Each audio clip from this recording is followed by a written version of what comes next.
Hidayah setidaknya memiliki 3 makna utama. Saya ulang, setidaknya memiliki 3 makna utama. 1, hidayah bisa berarti bimbingan Allah yang memudahkan seseorang untuk beribadah. Bimbingan Allah yang memudahkan seseorang untuk ibadah. Jadi kalau sudah mendapatkan hidayah ini, gampang, sholat gampang, enak. Bahkan sebelum waktu sholat sudah nanya, jam berapa sholatnya? Ini kan subuh baru selesai tadi. Ada orang baru subuh, udah nanya isya pak. Padahal baru subuh, isya nanti jam berapa katanya. Sebaliknya kalau jauh dari hidayah, itu agak repot tuh. Jangankan azan, qomat pun belum tersentuh. Ujung waktu pun belum nanya. Tapi kalau masuk Ramadan, baru sahur nanya buka. Buka jam berapa, baru sahur.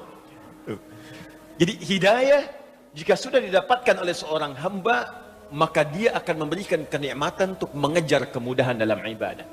Karena itulah ketika Allah menyebutkan hidayah diberikan pada orang takwa, pertama kali kalimat hidayah ya disebutkan dalam Al-Quran, ketika diberikan pada orang takwa, ciri orang takwa itu gemar ibadah. Itu ada di Quran surah kedua Al-Baqarah ayat 2 sampai ayat 4 itu ya. Dzalikal kitabu la raiba fi hudal lil muttaqin. Hudan itu jamak hidayah. Ya, semua isi Al-Quran jangan diragukan kandungannya. Maka Allah akan berikan hidayah, petunjuk kepada orang-orang takwa. Jadi kalau sudah mendapatkan hidayah itu, apa yang dilakukan orang ini? Maka pertama dia akan gemar menunaikan ibadah. Alladzina yu'minuna bil ghaib wa yuqimunas shalah. Maka meningkat keimanannya, dengan meningkatnya iman itu dia rajin menunaikan salat. Wa mimma razaqnahum yunfiqun. Dia senang infak. Walladzina yu'minuna bima unzila ilaik. Dia senang berinteraksi dengan apa yang diturunkan pada Nabi Muhammad, Al-Quran. Jadi kalau hidayah sudah datang, Allahu Akbar, salat rajin, jangankan fardu, sunnah diburu. Infak rajin, bahkan punya anggaran, hampir setiap hari dia cari. Ya, bahkan dia siapkan bekerja itu bukan untuk jadi kaya pak. Kalau kaya biasa. Nabi itu dengan sahabat-sahabat yang pebisnis, pengusaha, pedagang, itu enteng pak. Mengatakan kaya itu bagi umatku biasa kata Nabi. Di kaya itu bagi orang Islam itu mudah. Yang sulit itu mengelola kekayaan untuk dipertanggungjawabkan di hadapan Allah. Makanya sahabat Nabi yang berdagang itu sukses semua. Tapi tahukah Anda, ternyata motivasi mereka menjadi kaya itu bukan untuk mengumpulkan harta, tapi supaya bisa beramal dengan harta itu. Makanya ketika ada menawarkan surga seluas langit dan bumi, dan amalan pertamanya itu bisa infak, semua orang pengen kaya supaya bisa infak. Quran surah ketiga ayat 133 sampai 134. Ya, lihat kalimatnya, paling kanan sebelah atas di mushaf. Wasari'u ila maghfiratin min rabbikum wa jannatin 'arduha as-samawati wal ard u'iddat lil muttaqin. Bergegaslah Anda istighfar, koreksi diri. Jangan-jangan selama ini salah langkah. Salah langkah menggunakan harta, salah langkah mengamalkan ilmu, salah langkah menggunakan tubuh kita. Kaki salah langkah, mata salah pandang, tangan salah bergerak. Hati-hati, ya, keluar masjid salah pakai sendal. Awas, hati-hati. Mata salah lihat, istri di bawah yang dilihat istri orang. Ya, hati-hati. Salah, banyak yang salah. Kata Allah, koreksi diri sebelum tiba waktunya pulang. Dan berharaplah punya cita-cita saat pulang nanti, punya tempat yang bagus. Anda di dunia punya harapan, nanti saya kerja, beli rumah begini, punya mobil sekian, pakaian bagus. Itu kan semua kita tinggalkan. Makanya saat seorang meninggalkan dunia, meninggal dia, kalimatnya telah meninggal dunia. Artinya semua yang melekat pada tubuh dia itu ditinggalkan. Maaf teman-teman, Anda mau kunjungan ke negara lain, bukan cuma bekal, butuh visa, bikin paspor dan lain sebagainya. Sekarang Anda mau pindah ke akhirat yang tempatnya lebih jauh. Jarak 1 hari perbedaannya sama dengan 1000 tahun. Masa kita ke sana nggak bawa bekal, kan nggak nyambung. Yang dekat saja butuh bekal, apalagi perjalanan yang jauh. Sekarang Allah balik, bekal kamu apa? Maka Allah tawarkan, kalau Anda ingin pulang, aku siapkan sebuah tempat di surga yang paling indah, yang luasnya seluas langit dan bumi. Silahkan Pak, mau maraton bebas, mau koprol silahkan, seluas langit dan bumi, nggak tahu ujungnya di mana.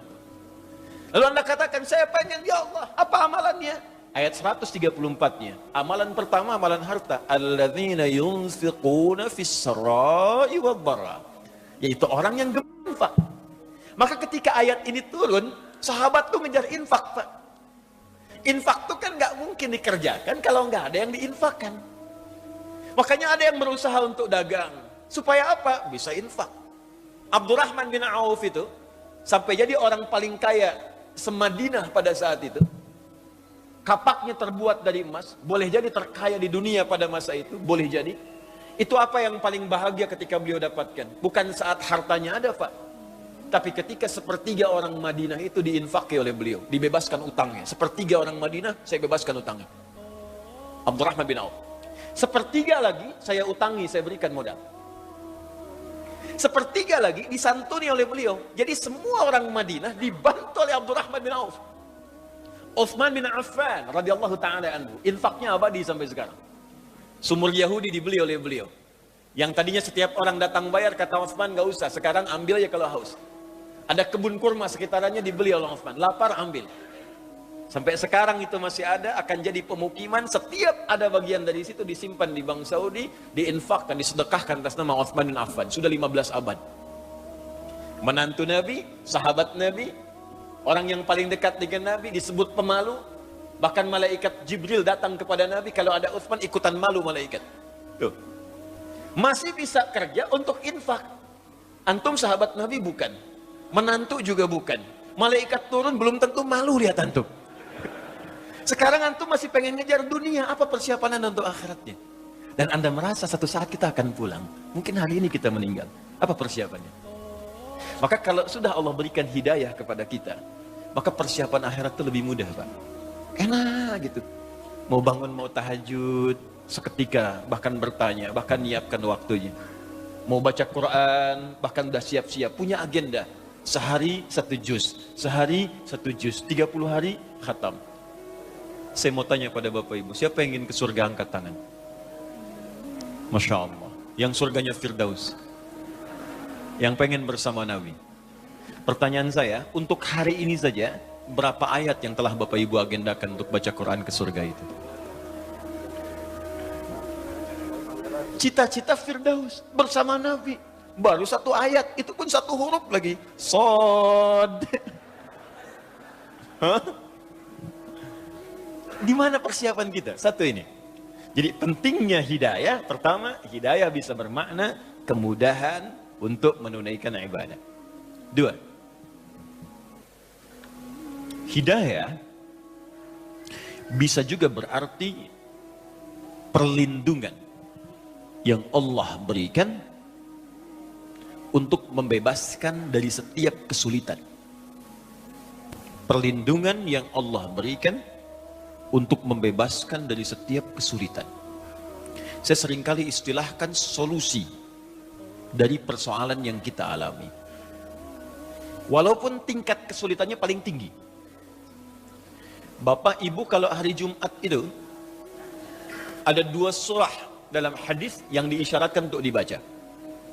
Ya, 1 ada Yasin, yang kedua ada Al-Kahf. Al-Kahfi, apa artinya Al-Kahfi? Gua. Kenapa disebut surat gua Al-Kahf? Karena ada kisah yang terkait dengan gua itu. Jadi gua itu bahasa Arabnya ada 2. Ada gharun, seperti di At-Taubah saat Nabi dikejar-kejar oleh orang-orang Quraisy dan bersembunyi di gua Thur. Maka Allah menurunkan sebuah kisah menyampaikan pada kita, idhuma fil ghar, gharun, idh yaqulu li sahibi la tahzan innallah. Nah, gharun disebut gharun. Ya. Kalau Bapak Ibu misalnya ke Mekah, kemudian ke Jabal Nur itu, naik ke atas 700 meter ke atas itu, turun sedikit, itu nanti akan melihat di situ ada gua Hira, tulisannya Gharu Hira. Ya. Mudah-mudahan yang belum umrah atau haji bisa disegerakan ya. Iya. Tidak cukup dengan amin, nabung. Dari sekarang, nabung, siapkan. Ya. Nah, dua, ada yang disebut kahfun. Al-kahf. Kalau kahfun, itu dalamnya lebar, Pak. Agak besar guanya. Sehingga yang masuk itu tidak hanya 1, 2. 3 bisa masuk, 5 bisa masuk, 7 bisa masuk.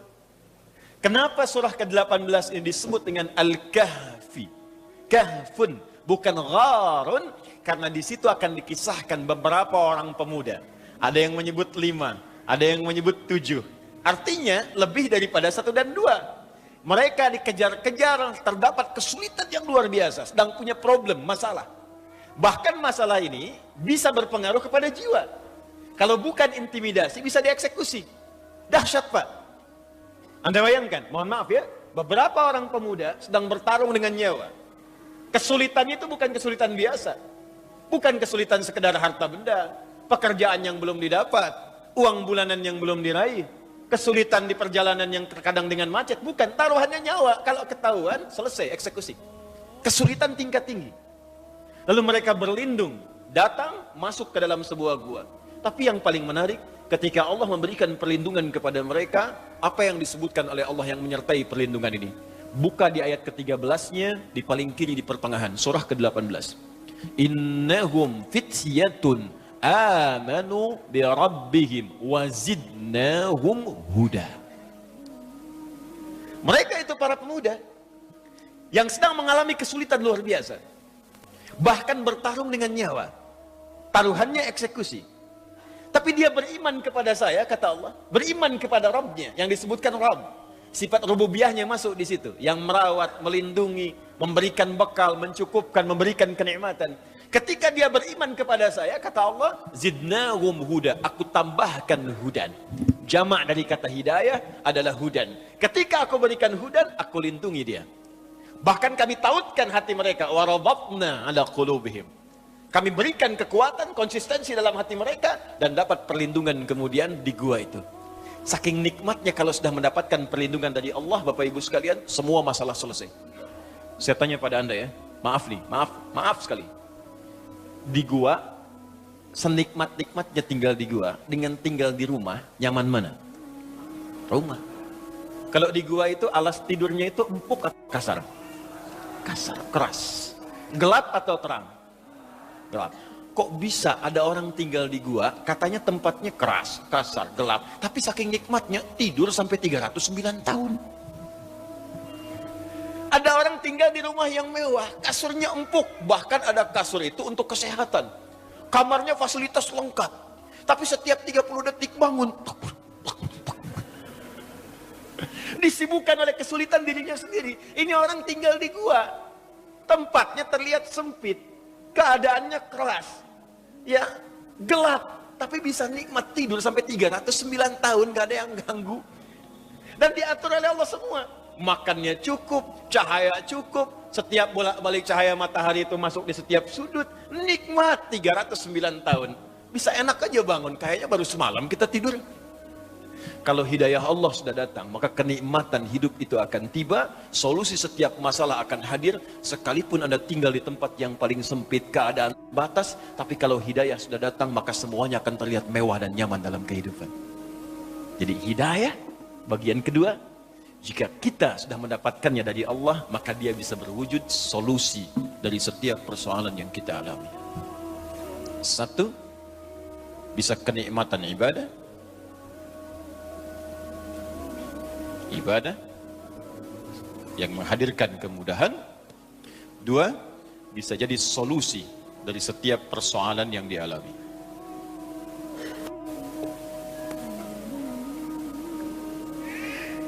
Ya, nanti ya. Nih. Tiga, hidayah bisa berarti jalan menuju kesuksesan dan kebahagiaan. Kalau sudah dapat hidayah, sukses, bahagia. Sukses, bahagia. Tiga, sukses dan bahagia. Ini sering kali saya ungkapkan. Bapak Ibu, Ada sukses dan bahagia, satu. Ada sukses, ya. Ada bahagia saja. Kalau sukses saja, belum tentu bahagia. Itu bahasa Arab standarnya fauz namanya. Turunannya disebutkan 29 kali dalam Al-Quran. Turunan ini bisa berarti faiz, izah, faizin. Ya, itu artinya kalau ada yang namanya fauzi, faizah, fauz, faizin, fauzan, orang yang diharapkan sukses dalam kehidupannya. Walaupun belum tentu bahagia. Secara bahasa. Kalau diharapkan bahagia saja, bahagia, tapi belum tentu sukses. Itu bahasa Arabnya fariha, fa, ra, dan ha. Ya, farhan, farah, itu bahagia. Jadi kalau yang diberikan nama farhan, diharapkan bahagia selama hidupnya. Walaupun belum tentu sukses. Sekarang saya tanya, pilih mana? Sukses tidak bahagia, atau bahagia tapi nggak sukses? Kaya tapi gelisah, atau miskin tapi tenang? Tidak ada pilihan ketiga, jangan milih. Pilih mana? Pasti pengen yang ini. Karena itu Allah sudah mengerti isi hati kita, Allah sudah paham. Sebelum diungkapkan sudah tahu. Bahkan sebelum saya sampaikan tadi, di hatinya sudah berbisik, pengen ini. Dalam bahasa Arab, sukses dan bahagia kalau disatukan itu namanya falah. Falahun.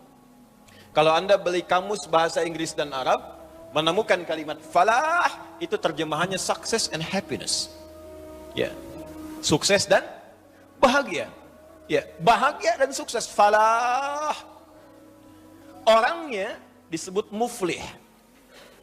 Di kalau kita bekerja sudah menggenggam kesuksesan, kebahagiaan, disebut aflah namanya. Ya, saya menggenggam kesuksesan. Sudah saya genggam, gak ingin saya lepaskan. Saya bahagia. Maka tambahkan hamzah di depan awal kalimatnya, harakatnya fathah, a. Pindah ini ke sini, ini mati, sukun. Kalau sudah ada hamzah, rumusnya nanti diillat di ilmu saraf, ini hilang alif yang ini. Maka jadi aflah.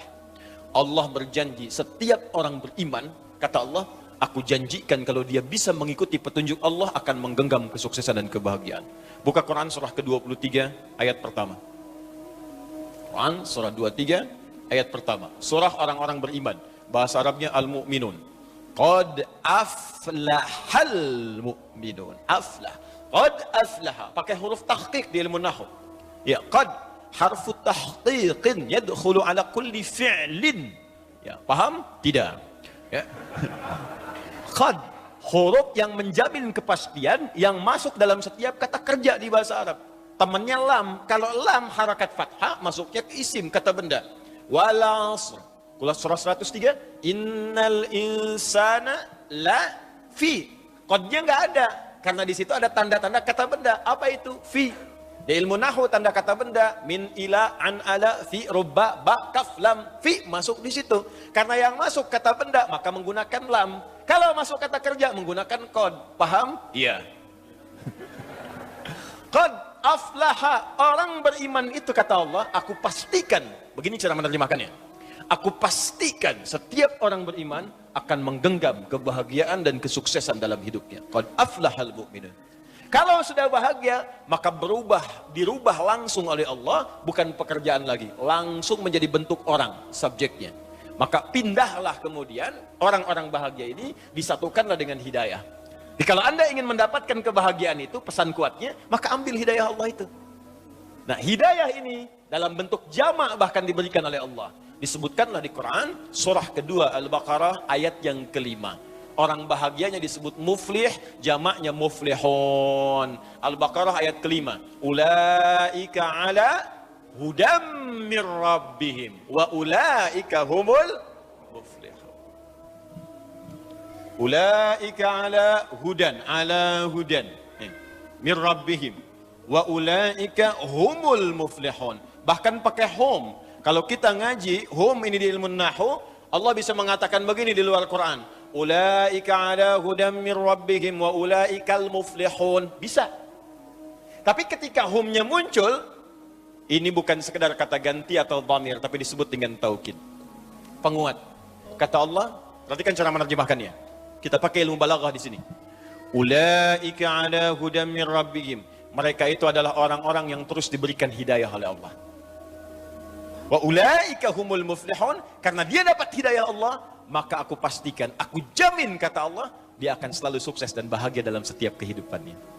Dan hebatnya, bukan menggunakan fauqa, tapi ala. Lihat sini. Baik. Riyadhus Shalihin, ini kitab. Ya, ada 1896 hadis di kitab Riyadhus Shalihin. Kitab ketiga yang dikarang oleh Al-Imam An-Nawawi. Setelah At-Tibyan fi Adab Hamalatil Quran, yang kedua Al-Arba'in 42 hadis, yang ketiga Riyadhus Shalihin 1896 hadis. Sampai nanti ke Syarah Muslim 9 jilid. Saya katakan begini.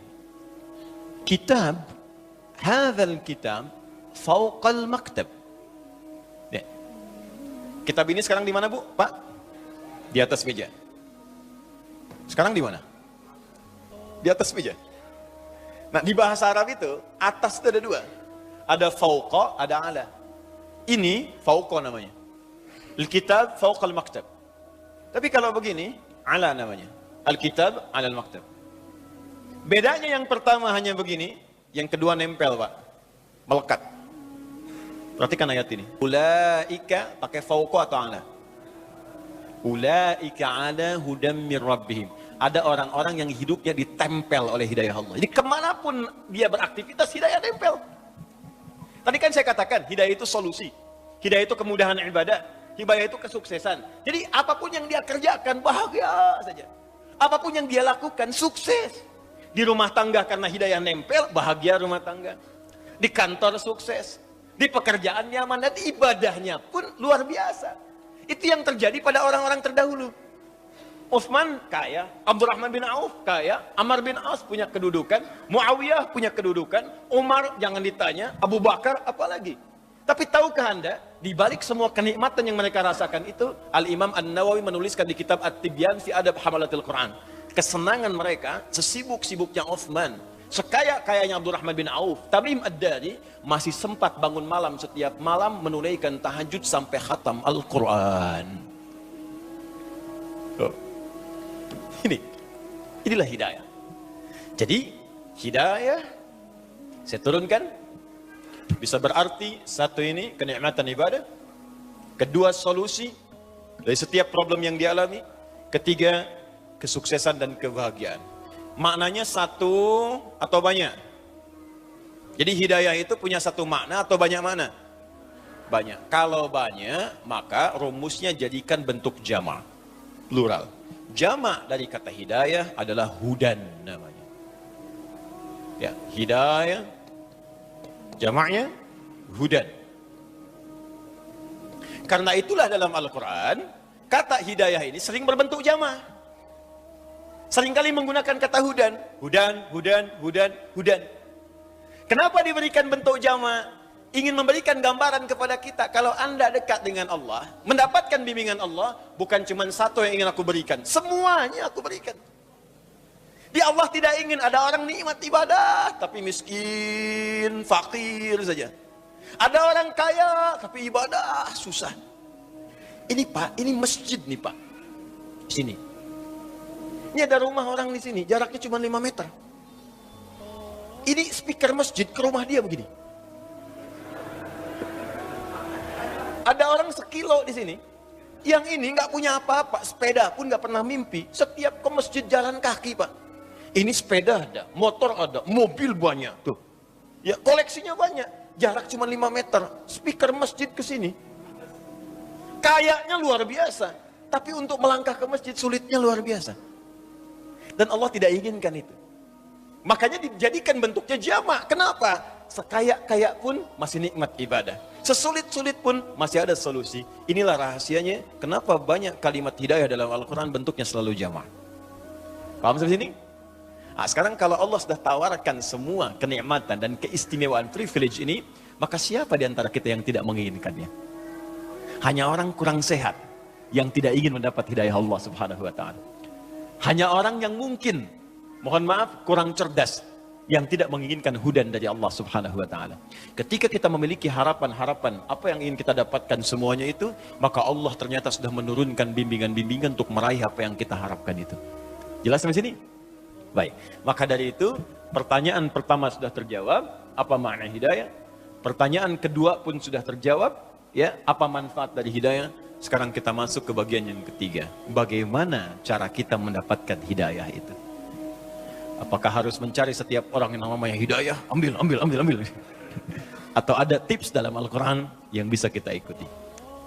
Baik. Saya tanya dulu sebentar supaya saya bisa petakan durasi waktunya. Kita sampai jam berapa hari ini? 12. Oh, baik. Ya, siap. Siap. Ya. Anda sampai jam 12, saya jam 10 pulang. Harus lanjut. Ya, kita selesai jam 10 kurang seperempatan lah ya. Jadi saya bagi waktu, mungkin ada pertanyaan kita bisa diskusikan.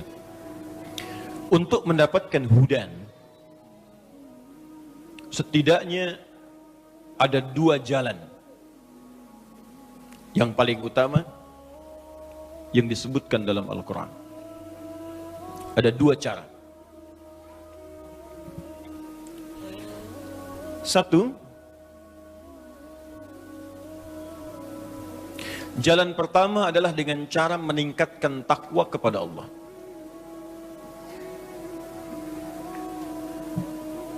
Pertama, mencoba untuk meningkatkan takwa kepada Allah.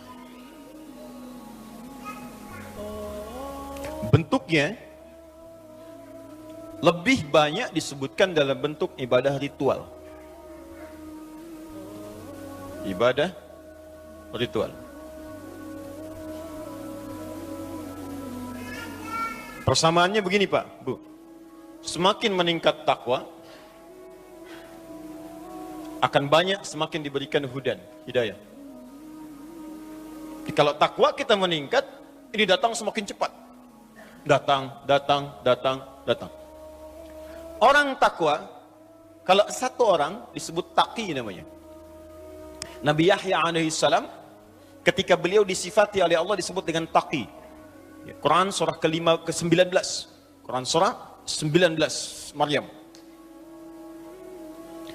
Dari ayat 12 sampai 15-nya. Sebelah kiri dari atas sampai ke tengah.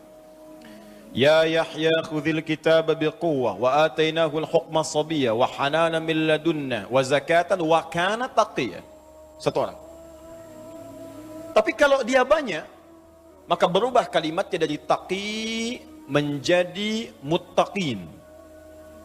Ya, jadi apa? Muttaqin. Karena itu muttaqin diartikan orang-orang yang takwa. Jamak bentuknya. Muhammad imamul muttaqin. Muhammad imam para orang-orang takwa. Ya, ada yang namanya demikian. Muttaqin, orang-orang yang takwa. Ketika Allah menyebutkan kalimat muttaqin pertama dalam Al-Quran, itu disandingkan dengan kalimat hudan. Silahkan cek Al-Baqarah ayat kedua. Paling kiri sebelah atas di mushaf. Dzalikal kitabu la raiba fi hudan lil muttaqin. Jadi kalimat muttaqin ketika disebutkan dalam Al-Qur'an pertama kali, yang pertama kalimat muttaqin. Ya, itu disandingkan dengan kalimat hudan. Bahkan saking spesialnya dikasih alif lam. Bukan muttaqin biasa.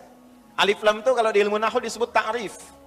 Ada ta'rif, ada istighraq. Ta'rif menunjukkan spesial, khusus. Beda dengan orang biasa. Kata Allah, aku akan berikan hudan kepada orang-orang spesial di kalangan orang takwa. Jadi takwa itu spesial, Pak, Bu. Kalau Anda ingin masuk golongan spesial yang disebut spesial oleh Allah, masuk golongan ini. Ya, VVIP. Kan lain, Pak, kelasnya. Anda masuk ke sebuah ruangan, sebuah tempat, ke bandara, VVIP mah lain sendiri. Masuk udah ada protokolnya, tempatnya enak, kadang nggak ngantri juga. Nah, ini ada orang VVIP dalam pandangan Allah. Siapa orang-orang ini? Ini al-muttaqin. Bahkan semua isi Quran itu jadi petunjuk buat dia. Karena itu ketika Allah katakan dzalikal kitabu la raiba fi, semua isi Quran jangan diragukan, bahkan semua isi Quran akan jadi hudan, jadi petunjuk untuk dia. Saking spesialnya. Nah, sekarang ada rumus dalam ilmu Quran ditafsir begini. Kalau Allah menunjukkan atau memberikan isyarat kalangan spesial tertentu, maka jangan disimpulkan bahwa itu hanya diberikan pada golongan khusus saja. Cara menyimpulkannya, kita diajak untuk masuk dalam golongan itu. Contoh, ibu kenal Maryam? Kenal. Baik ya, bapak-bapak nggak kenal, ibu-ibunya kenal Maryam. Alhamdulillah, hanya di Nurul Hidayah ibu-ibunya kenal Maryam. Maryam anaknya Imran. Imran menikah dengan Hannah, melahirkan Maryam. Maryam itu kalangan spesial. Saking spesialnya banyak keistimewaan yang melekat pada beliau, bahkan disebutkan tidak akan pernah diberikan pada perempuan lain selain Maryam saja. Apa yang beliau dapatkan? Setidaknya dua. Yang pertama, bisa mengandung, melahirkan tanpa disentuh lelaki manapun. Bahasa Qur'annya tanpa disentuh, walam yamsasni bashar. Dan disebutkan nama dengan bintinya, wa Maryam ibnata Imran, Maryam binti Imran.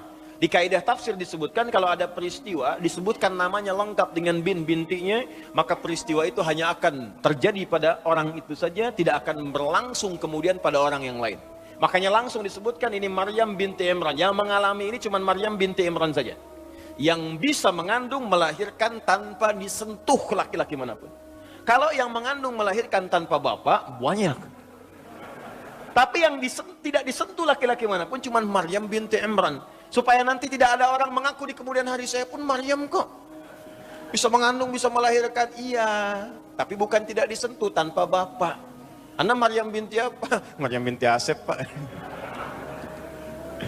Balik. Dua. Lihat Quran surah ketiga ayat 37. Paling kiri sebelah bawah. Quran surah ketiga ayat 37. Maryam mendapatkan keistimewaan. Allahu Akbar. Semua rizkinya langsung Allah yang turunkan. Hadir tanpa banyak ikhtiar-ikhtiar dari manusia-manusia sekitarannya. Itu Maryam punya mihrab, Bu. Ibadah di situ. Memang orang tuanya ingin khususkan anaknya ini yang satu ahli ibadah. Ini tips Pak buat kita, Bu. Saya sering katakan kalimat ini. Di semua keluarga besar kita, mesti ada yang jadi kebanggaan untuk di akhirat nanti. Siapkan. Jangan cuma dunia. Kalau dunia udah banyak, Pak. Bahkan perlombaannya sekarang nggak kurang menarik. Saking banyaknya orang. Jangankan orang beriman. Kalau jadi juara matematika, yang belum beriman pun bisa. Kalau cuma dapat Nobel, yang belum beriman juga banyak. Kalau cuma jadi orang kaya, yang belum beriman juga bisa. Tapi ada perlombaan yang tidak semua orang bisa mendapatinya. Perlombaan untuk bisa mendapatkan status terhormat saat kembali kepada Allah Subhanahu wa taala. Kesiapkan oleh kita. Imran ini bukan nabi, Pak. Bukan rasul. Hannah kalangan biasa. Tapi dia berpikir kita mesti punya kebanggaan di hadapan Allah. Saat pulang nanti siapa yang kita banggakan? Ya sudah, sejak dalam kandungan, sudah ini saja nih. Anak saya, kalau kita lahir anak kita pas sekarang, kita siapkan untuk jadi kebanggaan di hadapan Allah. Makanya di ayat 35-nya itu, sejak mengandung sudah bernazar.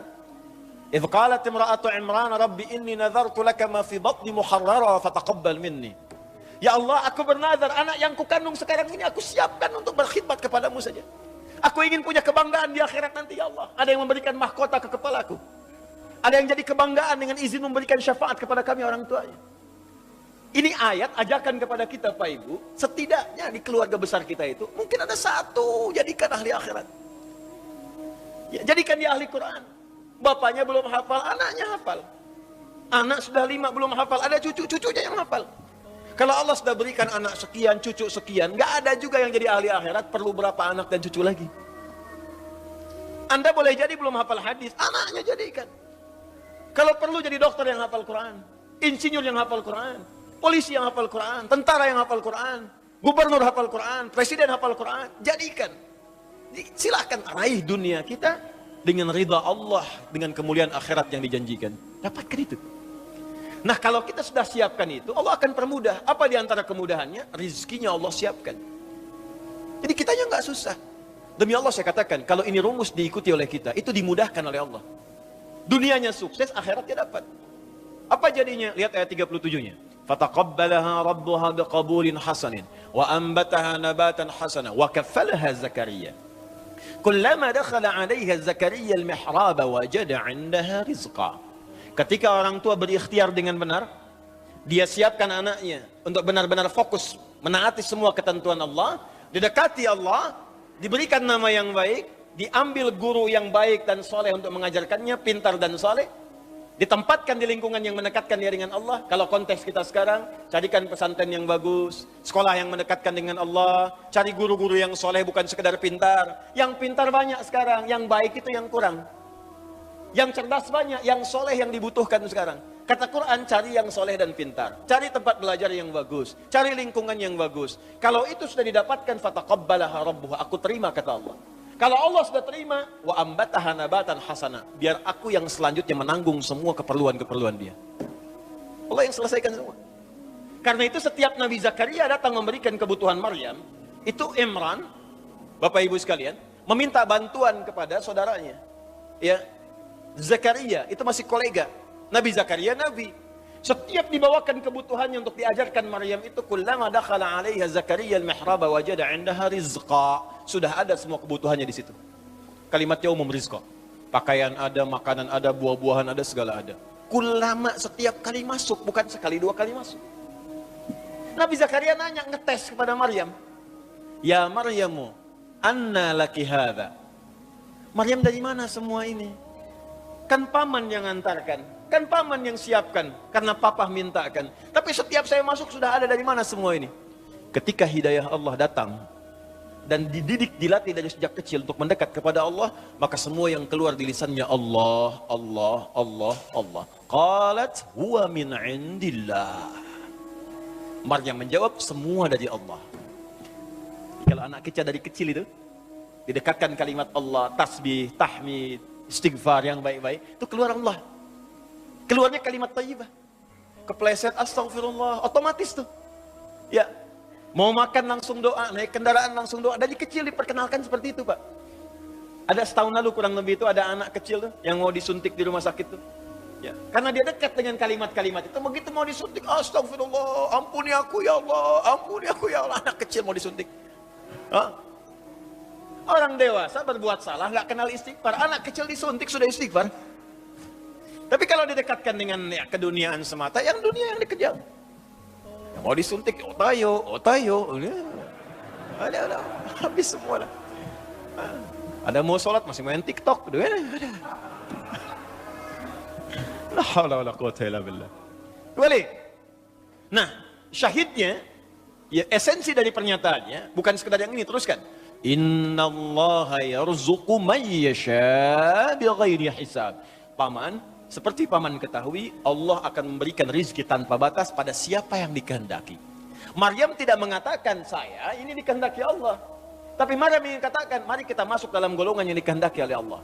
Maka pamannya langsung mengambil kalimat itu, langsung menyimpulkan, kalau saya mengerjakan seperti yang Maryam kerjakan, tentulah saya pun akan diberikan oleh Allah rizki bahkan tanpa batas. Seperti yang Maryam dapatkan. Rizki itu bukan cuma makanan, bukan cuma pakaian. Ketenangan, rizki. Keturunan, rizki. Nabi Zakaria tenang sudah. Makanan cukup, pakaian ada. Yang belum ada keturunan. Bahkan medis memvonis sudah tidak mungkin dapat keturunan. Karena istrinya, maaf ibu, divonis monopos dan mandul. Nggak mungkin punya keturunan. Tapi karena kalimat tadi, Allah tidak punya batas dalam pemberian. Apa yang Maryam kerjakan yang belum Nabi Zakaria pernah dapatkan adalah ibadah di mihrabnya itu. Makanya Nabi Zakaria langsung beribadah di mihrab itu, menunaikan sholat. Saat sholat di mihrab dikerjakan itu berdoa. Doanya diabadikan di Quran surah 3 ayat 38 sampai 39. Ya, hunalika da'a Zakaria rabbah. Tanpa menunggu waktu yang lama, Nabi Zakaria langsung kerjakan. Lihat, ini yang nanti mau saya ajarkan. Tanpa menunggu waktu yang lama, seketika dikerjakan di mihrab itu. Apa yang beliau kerjakan? Beliau tunaikan salat, berdoa kepada Allah. Qala rabbi habli min ladunka dzurriyyatan thayyibah. Ya Allah, Engkau punya sifat Wahhab, pemberi tanpa batas. Orang mengatakan aku punya keterbatasan. Orang mengatakan istriku tak mungkin bisa mengandung. Maka ketika orang katakan mustahil, aku memohon kepadamu yang tidak punya batas dalam pemberian. Innaka sami'ud du'a. Aku yakinkan ya Allah, aku saksikan Engkau yang maha mendengar doa. Kalau kepada yang maha mendengar doa saja tidak dijawab, kepada siapa lagi aku mesti minta? Anda tahu apa yang terjadi? Beliau sedang sholat, masih berdiri dalam sholatnya, belum selesai sholatnya, baru selesai baca doanya. Saking cepatnya jawaban Allah, tidak menunggu selesai sholat. Begitu selesai berdoa, langsung turun malaikat. Ayat 39-nya. Fanadathul malaikatu wa huwa qaimun yusalli fil mihrab. Seketika turun malaikat, Sedangkan beliau belum selesai salatnya, baru selesai doa, masih berdiri dalam salatnya. Annallaha yubashshiruka bi Yahya. Allah kasih kabar, istrimu akan mengandung, bahkan namanya langsung diberikan oleh Allah Yahya. Artinya hidup. Yang kata orang mustahil, lahir dari rahim seorang perempuan yang monofos dan mandul, bayi yang hidup, kata Allah nggak ada yang mustahil bagiku, lahir dan jadi dia. Namanya Yahya. Syahidnya, yang penting bagi kita, fokus. Ketika ada tawaran dari Allah, maka cepat ambil. Nabi Zakaria dapat isyarat dari Maryam, seketika diambil. Maka Allah memberikan isyarat di sini. Siapa yang mau jadi golongan spesial ini? Siapa yang ingin masuk dalam golongan muttaqin, yang mendapatkan hudan, dapat segala kenikmatan ini, kenikmatan ibadah, solusi persoalan, sukses dan bahagia? Ketika Allah menawarkan dan memberikan isyarat dalam kalimat al-muttaqin, maka rumus Qur'annya cepat ambil ini. Cepat dapatkan. Setiap ada peluang, cepat raih. Nah, ini sekarang persoalan kita sekarang. Ketika Allah meminta kita cepat mendapatkan itu, ada banyak orang yang menjauhinya. Katanya ingin kaya, dikasih jalan kaya, nggak diambil. Katanya ingin bebas dari masalah, diberikan solusi, nggak dikerjakan. Katanya ingin tenang, diberikan jalan ketenangan, tidak ditempuh. Lantas mau kamu apa, Joni? Hah? Oke, nah sekarang jalannya sudah ada, muttaqin. Pertanyaan, siapa muttaqin itu? Maka tidak disebutkan kalimat muttaqin kecuali bersanding dengan ibadah. Lihat ke atasnya. Takwa bersamanya ibadah. Maka ketika Allah menyebutkan kalimat muttaqin pertama di ayat ini, dilanjutkanlah di ayat ketiga dan keempatnya. Perhatikan kalimatnya.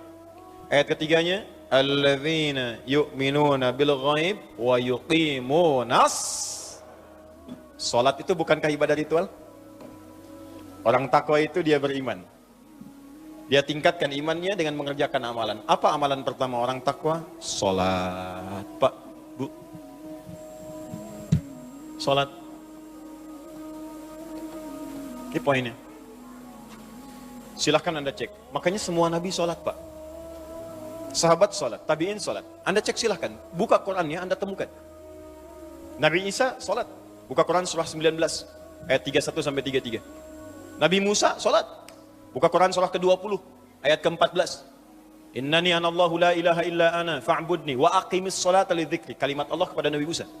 Nabi Ismail salat. Bahkan minta keluarga besarnya salat. Buka Quran surah 19 ayat 55. Wa kana ya'muru ahlahu bis salat. Dan Nabi Ismail itu meminta semua keluarganya salat. Bahkan wahyu yang diwahyukan pada Nabi Muhammad, itu kata Allah sama persis perintah-perintahnya seperti nabi-nabi dulu. Dari sejak Rasul pertama diutus Nabi Nuh. Kalau Nabi Adam Nabi, bukan Rasul. Ya, saya pernah jelaskan ini. Kalau Nabi diberikan risalah, misi untuk pribadinya saja. Dengan yang terdekat. Kalau Rasul diberikan misi untuk umat. Kenapa Nabi Adam bukan Rasul tapi Nabi? Karena saat Nabi Adam turun, umat belum ada. Yang ada cuma Adam dan Hawa. Ya, umatnya nggak ada, makanya adanya Nabi. Nuh alaihissalam sudah ada umat, diangkatlah jadi Rasul. Ketika Allah menyebutkan wahyu yang diberikan pada Nabi Nuh, itu sama persis dengan Nabi Muhammad. Hanya Nabi Muhammad lebih sempurna. Dari mana taunya Ustaz? Buka Quran surah keempat ayat 163. Paling kiri sebelah atas di mushaf. Quran surah keempat An-Nisa ayat 163. Inna auhayna ilaika. Muhammad, sungguh ta'zimun nafsi, pakai inna. Sungguh dengan keagunganku, kata Allah. Dengan segala kedahsyatan yang aku berikan kepada setiap rasulku. Perhatikan, aku berikan wahyu kepadamu sama persis kama auhayna ila nuhin wan nabiyyina min ba'di. Sama persis yang aku berikan kepada Nuh alaihissalam dan nabi-nabi setelahnya sampai kepada engkau Muhammad sallallahu alaihi wasallam. Bin Abdullah, bin Abdul Muttalib, bin Hashim, bin Abdul Manaf, bin Qusay, bin Murrah, bin Kilab, bin Ka'ab, bin Ghalib, bin Fihr, bin Malik, bin Nadar, bin Kinana, bin Khuzaimah, bin Mudrika, bin Ilyas, bin Nizar, bin Mudar, bin Ma'ad, bin Adnan, bin Addi, bin Adri, bin Muqawwam, bin Nahur, bin Tarikh, bin Ya'rub, bin Yasjub, bin Nabit, bin Ismail alaihissalam, bin Ibrahim alaihissalam, bin Azar atau bin Nahur, bin Tari, bin Amir, bin Kinan, bin Arfakhshad, bin Sam, bin Nuh alaihissalam, bin Mihlail, Batushala, bin Kinan, bin Anwas, bin Tis, bin Adam alaihissalam. Coba ulangi. Sama persis. Jadi Nabi semua sholat sebelumnya. Sholat. Untuk apa? Meningkatkan takwa. Kenapa mesti takwa? Supaya mudah. Makanya ketika Allah menyebutkan kalimat takwa, kemudahannya datang. Buka Quran surah ke-65. Di ayat 2 dan 3. Wa may yattaqillaha yaj'al lahu makhraja wa yarzuqhu min haitsu la yahtasib. Siapa yang mampu meningkatkan takwa, aku berikan solusi. Semua kesulitannya aku mudahkan. Aku kirimkan rezeki bahkan dari sisi yang tidak dia duga. Anda ingin bahagia? Takwa. Lihat akhir ayat 189 di surah Al-Baqarah. Lihat ujung ayatnya. Wattaqullaha la'allakum tuflihun. Kalau kamu ingin takwa, kalau kamu ingin bahagia kata Allah, ingin sukses, tingkatkan takwa. Anda masih belajar di kampus, pengen pintar, ilmu pengen cepat datang. Allahu Akbar. Takwa juga. Buka Quran surah kedua di akhir ayat 282, paling kiri sebelah bawah, persis paling bawahnya. Wattaqullah wa yu'allimukumullah. Tingkatkan takwamu kepada Allah, aku tambahkan pengetahuan. Datang min ladunna ilma, dari kami, makanya disebut ilmu laduni. Bukan nggak belajar, dia ikhtiar. Dia belajar, dia mendekatkan takwa kepada Allah, tapi proses pembelajarannya dipercepat oleh Allah karena takwanya. Logikanya begini, logikanya. Anda dekat dengan pimpinan, akses mudah. Dekat dengan dosen, mudah belajar. Ya, dekat dengan orang-orang berpengaruh, dapat bagian kemudahannya. Anda dekat dengan Allah, apa yang tidak mudah bagi Allah? Bukankah Allah Razzaq, pemilik rezeki? Bukankah Allah Alim, pemilik ilmu? Sekarang ada orang dekat dengan Allah, ya gampang Allah kasih segalanya. Makanya orang dulu Pak, orang dulu itu punya keistimewaan sampai taraf nomor 5. Orang pintar sekarang dari segi ingatan cuma 4 bagiannya. 1, cepat ingat, lambat lupa. Cepat ingat, lambat lupa. Yang kedua, cepat ingat, cepat lupa. Yang ketiga, lambat ingat, lambat lupa. Masih agak lumayan. Yang keempat, ini yang susah. Lambat ingat, cepat lupa. Ingatnya lambat, saya udah nerangin sejam lebih ini. Paham? Belum. Begitu paham, keluar masjid lupa. Tapi yang kelima, ini yang sering saya sampaikan, hampir jarang sekarang ada. Cepat ingat, sulit lupa. Jadi mau lupa itu susah Pak. Bukan mau ingat, mau lupa susah. Saking gampangnya ingat, sekali baca ingat, seketika. Imam Al-Bukhari itu dibacakan sekali, langsung masuk. Imam Asy-Syafi'i bacakan sekali, masuk. Hafal Quran usia 7 tahun, 10 tahun Al-Muwatta. Al-Muwatta lebih tebal daripada ini. Hafal. Al-Bukhari itu dibacakan, hafal seketika. Diuji Pak di Irak, datang ke sana. Katanya mau silaturahim, begitu datang, kayak sidang ujian. Yang uji langsung 10, bukan cuma 3-4 lagi, 10 orang ulama terbesar. Diuji hadis. Kata ini anak muda hebat hadisnya. Di letter U Pak, beliau duduk di sini, dikelilingi ulama begini. Setiap orang menguji 10 hadis. Setiap hadisnya diacak orang-orangnya, sanadnya. Matanya diacak, sanadnya diacak. Isinya diacak, sanadnya pun diacak. Setiap orang. Begitu satu orang menguji dengan 10 hadis, silahkan. Apakah menurut anda hadis ini benar? Kata Al-Bukhari, sebentar, teruskan dulu 10-10-nya, biar sekalian. Teruskan 10-10-nya biar sekalian. 10 kali 10, 100. Begitu selesai kemudian diulang dari awal sampai akhir tanpa salah sedikit pun. Yang ini sanadnya benar tapi matanya salah. Yang ini matanya benar tapi sanadnya salah. Ini ada yang ketukar, ini bagian ini bukan ini bukan ini bukan ini. Semuanya. Sampai diakuilah, kemudian ditetapkan pada saat itu dengan Imam Muhaddithin. Al-Bukhari. Nabi bukan, Rasul bukan, dipercepat oleh Allah. Jadi kalau takwa itu sudah meningkat, apa rahasianya? Takwa meningkat, datang semua ini. Sekarang kalau anda tanya, amalan takwa itu apa? Pertama sholat. Sholat Pak. Makanya ketika Allah memaksa kita untuk sholat dengan hukum wajib, sebetulnya bukan ingin membebani Pak. Saya sering sampaikan kalimat ini, kalau orang paham hikmah sholat, dia akan tunggu dan rindu dengan sholat. Karena tahu setiap menunaikan sholat bukan beban kewajiban, bukan bebannya. Allah nggak butuh dengan ruku anda. Dan Allah tidak butuh dengan sujud kita. Kita yang butuh dengan sholat kita. Makanya ketika ada orang bertanya, ya Allah kenapa sih mesti sholat? Maka Allah perdengarkan di setiap telinga kita. 24 jam tak berhenti. Ya, telinga bahasa Arabnya udhun. Jamaknya disebut azan. Maka ada azan yang dikumandangkan setiap hari. 5 kali dalam setiap pergantian waktu. Subuh ganti ke siang, zuhur, azan lagi. Ganti ke asar, azan. Ganti ke maghrib, azan. Bahkan mau malam pun masih azan. Diperdengarkan. Yang paling dahsyat, azan tidak pernah dalam waktu bersamaan semuka bumi. Selalu ada perbedaan. Tanah Kusir azan, tiba-tiba Jakarta sana azan. Jakarta selesai masuk Tangerang azan. Tangerang azan sampai ke Serang azan. Serang azan selesai Banten, Pandeglang azan. Terus, ternyata semuka bumi 24 jam azan tidak pernah berhenti. Apa itu azan? Bukan sekedar panggilan. Tapi kalimat yang ingin disampaikan pada setiap orang yang mempunyai telinga dan pendengaran. Azan. Ketika dengarkan ada syahadat, Allahu Akbar, Allahu Akbar. Makanya tidak sedikit ada orang-orang itu, Pak Ibu sekalian, masuk Islam karena dengar adzan. Dulu pernah ada orang cuma nonton, dia kuliah tuh di luar negeri. Ya, kemudian di flatnya itu bukan cuma orang Islam, ada temannya non Muslim. Yang Muslim ini bagus nih, bisa dibiasakan. Dia terbiasa dengan hal-hal Islami. Bahkan tayangan TV pun dia putar yang channel One itu dari Mekah tentang sholat, baca Quran. Ini bisa kita biasakan. Ke kantor, kalau sedang senggang baca mushaf, baca hadis. Mungkin bagi sebagian orang dengan izin Allah dapat hidayah lewat kebiasaan kita. Begitu sedang membuka tayangan itu, muncullah sedang sholat Isya, tayangan persiapan sholat Isya langsung dari Masjidil Haram. Yang non Muslimnya tiba-tiba datang, yang Muslim ini cuma iseng nanya begini, kawan, menurut kamu berapa jumlah orang yang ada di masjid itu? Temannya bilang begini, ya mungkin 1000, 2000 lah. Ya. Apa jawab yang si Muslim ini? Ada di sana sekarang setidaknya 500.000 orang sebelum dilakukan perluasan. 500.000 orang. Pertanyaan kedua, perhatikan kalimatnya. Menurut kamu, berapa lama waktu yang dibutuhkan untuk membuat mereka semua rapi seketika? Dia berpikir sejenak, kemudian dia jawab, mungkin seminggu 2 minggu kayak. Seminggu 2 minggu, sepekan 2 pekan. Kata si Muslim ini, aku akan tunjukkan kepadamu, tidak sampai 5 menit semuanya akan rapi dan baris. Kata yang kawan tadi, mustahil, gak bisa itu. Tadi kan, rasionalitasnya jalan. Ketika rasio sudah mulai jalan, maka mudah bagi Allah memberikan hidayah dan hikmah kepada jiwanya. Maka seketika, kata temannya yang Muslim, sekarang coba lihat. Begitu qomat Allahu Akbar, Allahu Akbar. Wah sudah, yang tawaf berhenti semua. Yang tadinya duduk berdiri semua, siap. Bingung temannya. Wah, jangan dulu jangan dulu bingung, lihat dulu nih.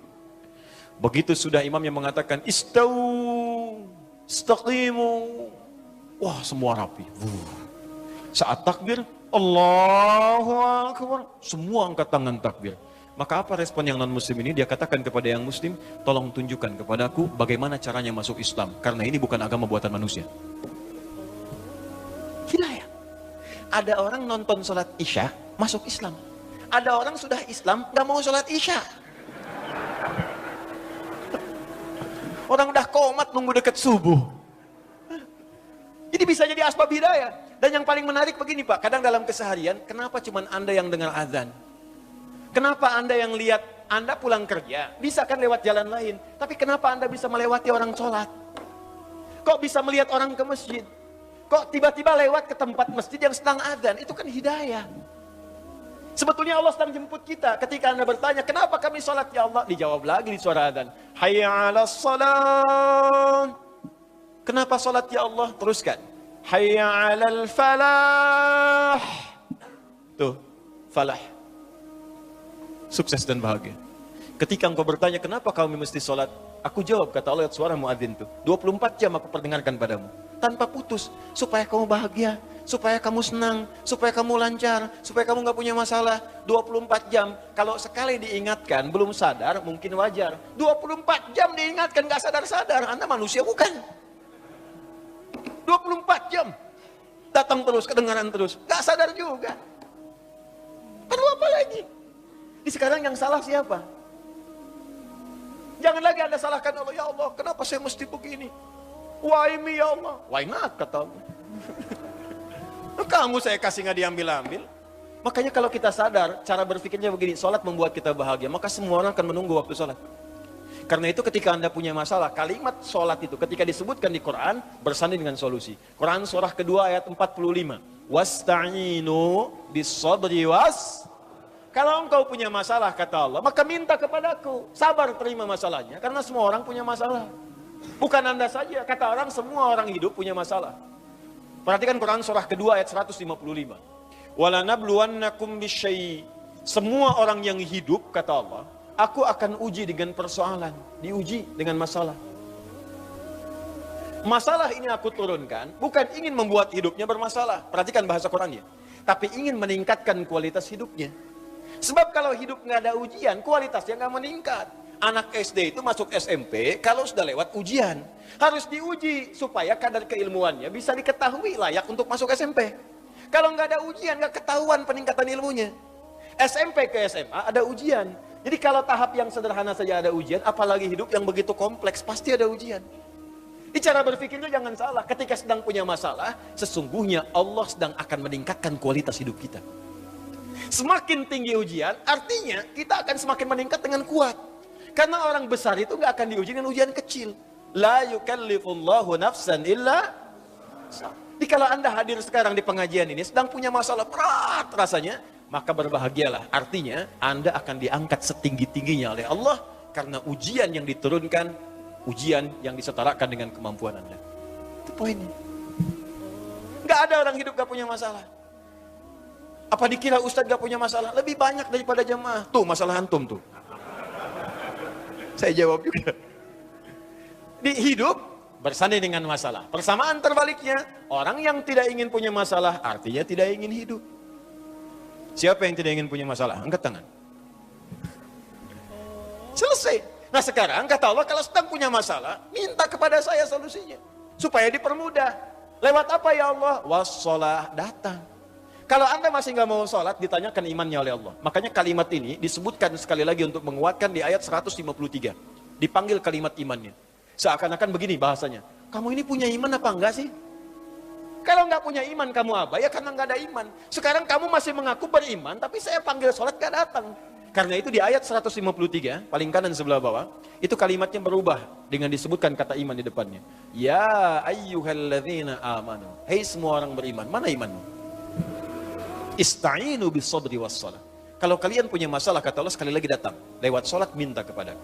Makanya kalimat ista'in dirubah menjadi kalimat permintaan, berubah jadi nasta'in. Saya tanya pada Anda, apakah kita mengucapkan kalimat nasta'in dalam setiap salat? Berapa kali kita ucapkan dalam sehari? 17 kali. Iyyaka na'budu wa iyyaka nas. Hadis qudsinya mengatakan, ketika seorang ibadah benar bacanya, membaca kalimat itu, benar salatnya, sampai di kalimat itu, maka jawaban hadis qudsinya, hadza baini wa baina 'abdi wa li 'abdi ma sa'al. Ini perjanjian antara aku dengan hambaku, maka apapun yang hambaku minta sampai di sini, aku akan kabulkan selama itu dia butuhkan. Nah, sekarang kita masuk kepada kurikulumnya. Pelan-pelan, kita masih sampai jam 12 kan, tenang aja. Sekarang praktek. Oh, saya tidak ingin jadi teori saja. Ngaji dengan saya, pasti kita akan belajar teori, setiap huruf kita bahas, lalu kita ada tahapan praktek. Ya, kalau Anda hanya sampai mendengar saja, mencatat, mungkin ada pahala.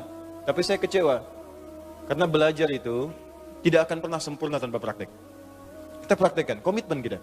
Ya, belajar, praktekkan, sehingga terasa manfaat dari pembelajaran itu. Sekarang bagaimana prakteknya? Yuk kita susun kurikulum Qurannya.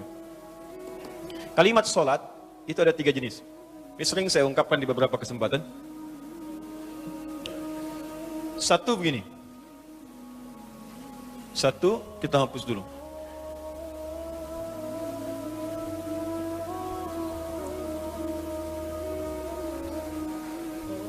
Alhamdulillah.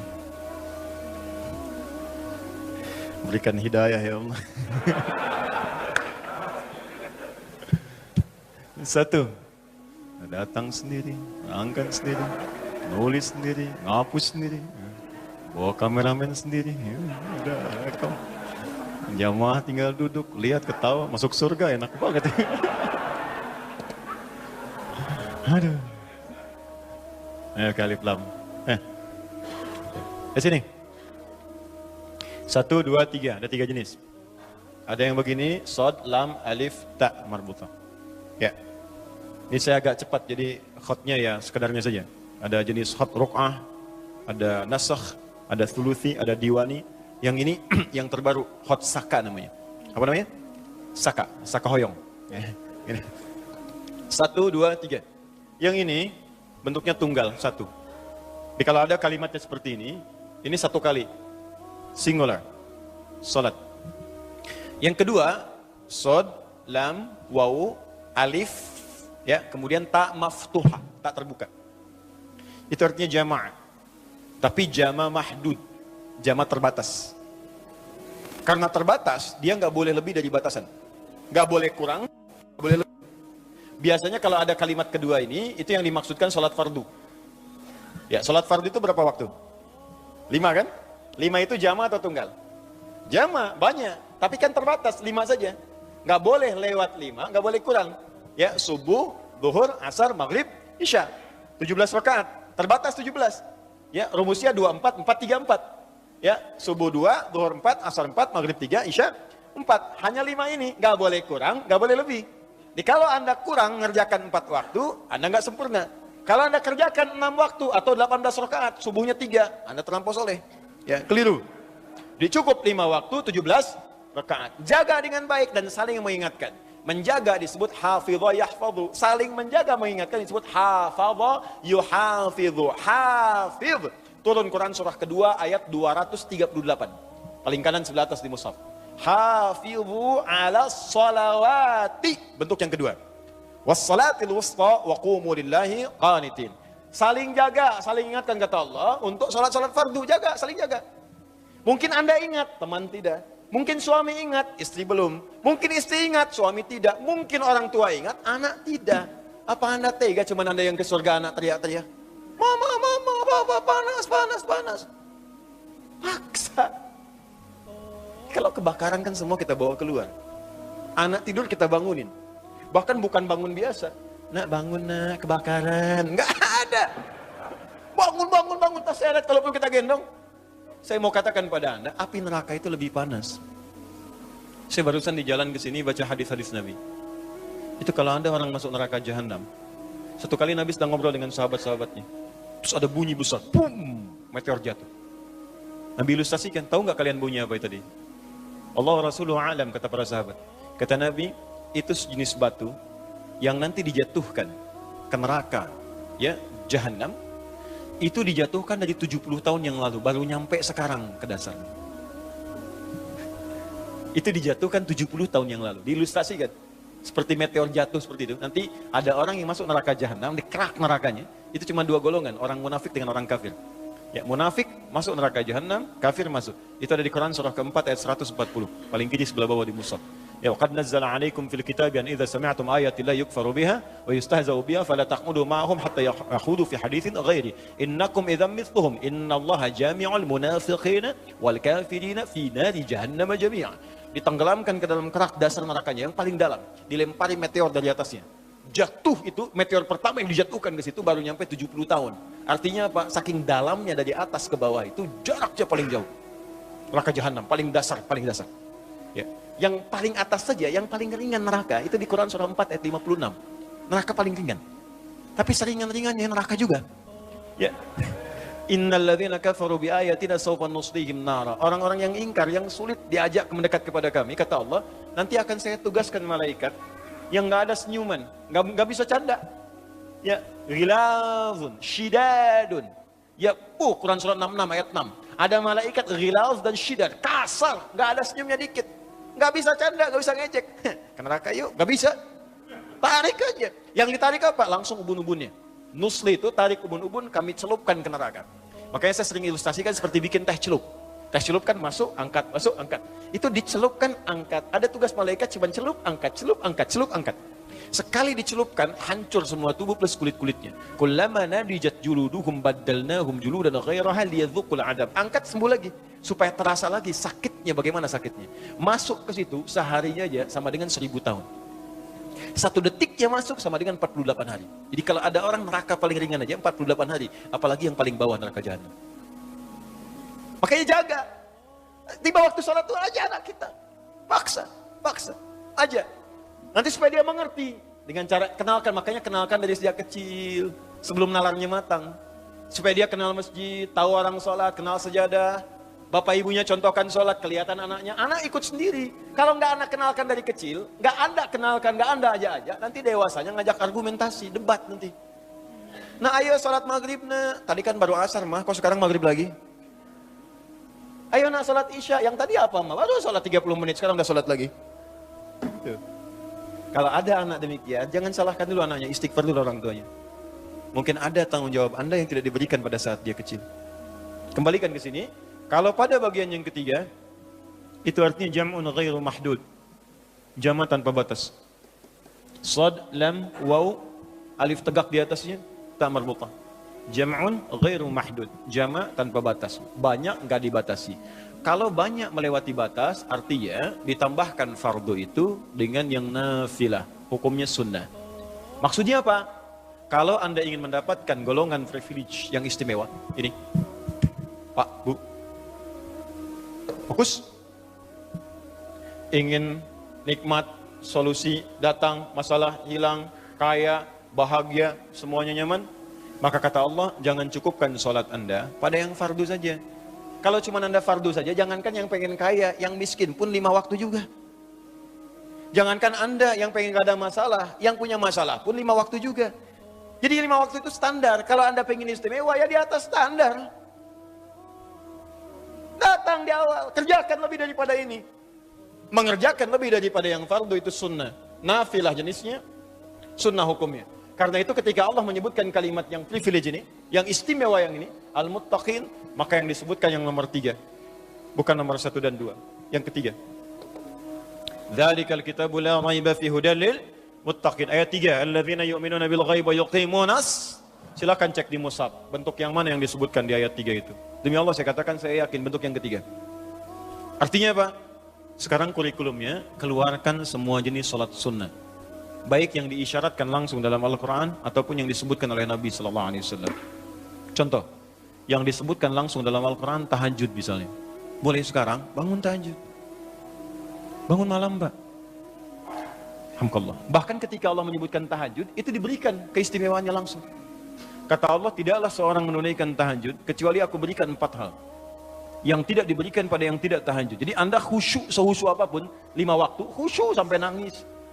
Ya sampai macam-macam, tetap nggak akan dapat 4 ini kalau nggak tahajud. Ya, buka Quran surah 17 ayat 79 sampai 81. Wa minal laili fatahajjad, dan dari sebagian malam bangun tahajud. Aku nggak tuntut semua malamnya, kata Allah, bangun dulu sebagian malam.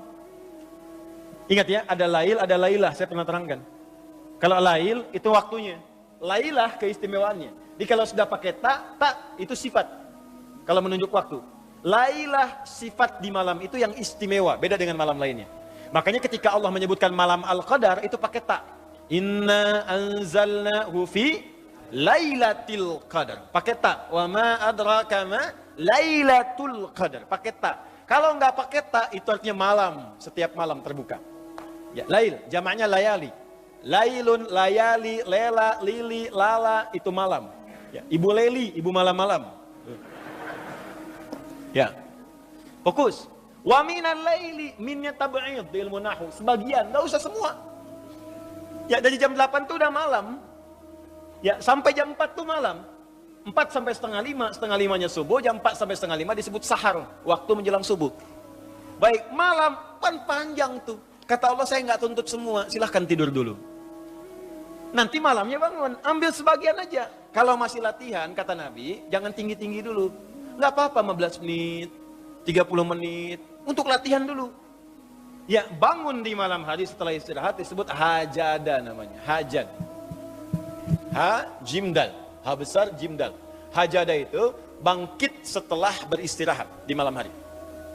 Jadi, kalau mau tahajud tidur dulu. Tidur dulu, kalau nggak tidur bukan tahajud namanya. Qiyamul lail saja, qiyam, bangun saja, nama umum. Ya, qiyam. Tapi kalau Anda mau tahajud, istirahat dulu. Supaya apa? Supaya tahajudnya itu ditunaikan dengan sempurna. Fresh, fokus, ngantuknya hilang dulu. Bangun. Hajada. Kalau Allah minta misalnya, usaha bangun. Usaha di ilmu sorof tambahkan tak di depannya. Ini. Kalau usahanya mesti kerja keras. Karena tidak mudah untuk bangun. Mesti ada tantangan. Syiddah, keras, kencang. Maka tambahkan tasydid di huruf sebelum akhirnya. Huruf akhirnya dal, sebelum akhir jim. Maka tambahkan tasydid. Di fikih lughahnya. Kalau cuma pakai tajwid itu 2 huruf yang disatukan. Jim berharakat dengan jim mati, satukan pakai tasydid. Tapi kalau Anda ngaji balaghah, maka ditemukan di fikih lughah, syiddah menunjuk pada sesuatu yang tidak mudah dilakukan. Seakan memberikan gambaran begini, hey, apa Anda kira mudah ingin mendapatkan jadi istimewa? Tidak, berjuang dulu kata Allah. Kalau gampang semua dapat. Berjuang, berusaha bangun malam. Tapi tidak mudah dikerjakan. Allah ingatkan, berusaha tapi tidak mudah untuk dikerjakan. Mungkin bangun pertama masih ngantuk karena nggak pernah bangun malam.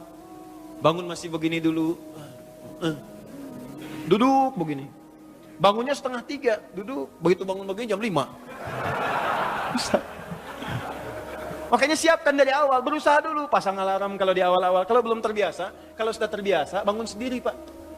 Pasang alarm. Saya dulu saking nggak punyanya, itu di pesantren itu, ibu saya memaksimalkan memberi, disamakan semua, bahkan survei. Ya, berapa yang paling banyak diberikan kepada santri itu? Ibu saya paling maksimal ngasih. Saya nggak bisa teruskan cerita, nanti kita berhenti talimnya. Ya. Kemudian saat sebagian orang beli alarm, saya waktu itu nggak punya untuk beli. Saya datangi guru saya, salah satu guru tafsir. Pak, saya pengen tahajud, tapi saya nggak bisa beli alarm, nggak punya uangnya, saya bilang. Nah, ini pesan guru saya. Alarm terbaik, alarm yang Allah berikan. Kau minta sama Allah. Maka saya berdoa. Ya Allah, saya pengen bangun jam 3 nanti tahajud. Betul bu, Pak. Allahu Akbar. Alarm Allah itu luar biasa. Minta jam 3, di alarm jam 2. Bangun saya jam 2. Ya apa saja mimpinya, pokoknya bangun itu. Allah, begitu dia jam 2. Alhamdulillah.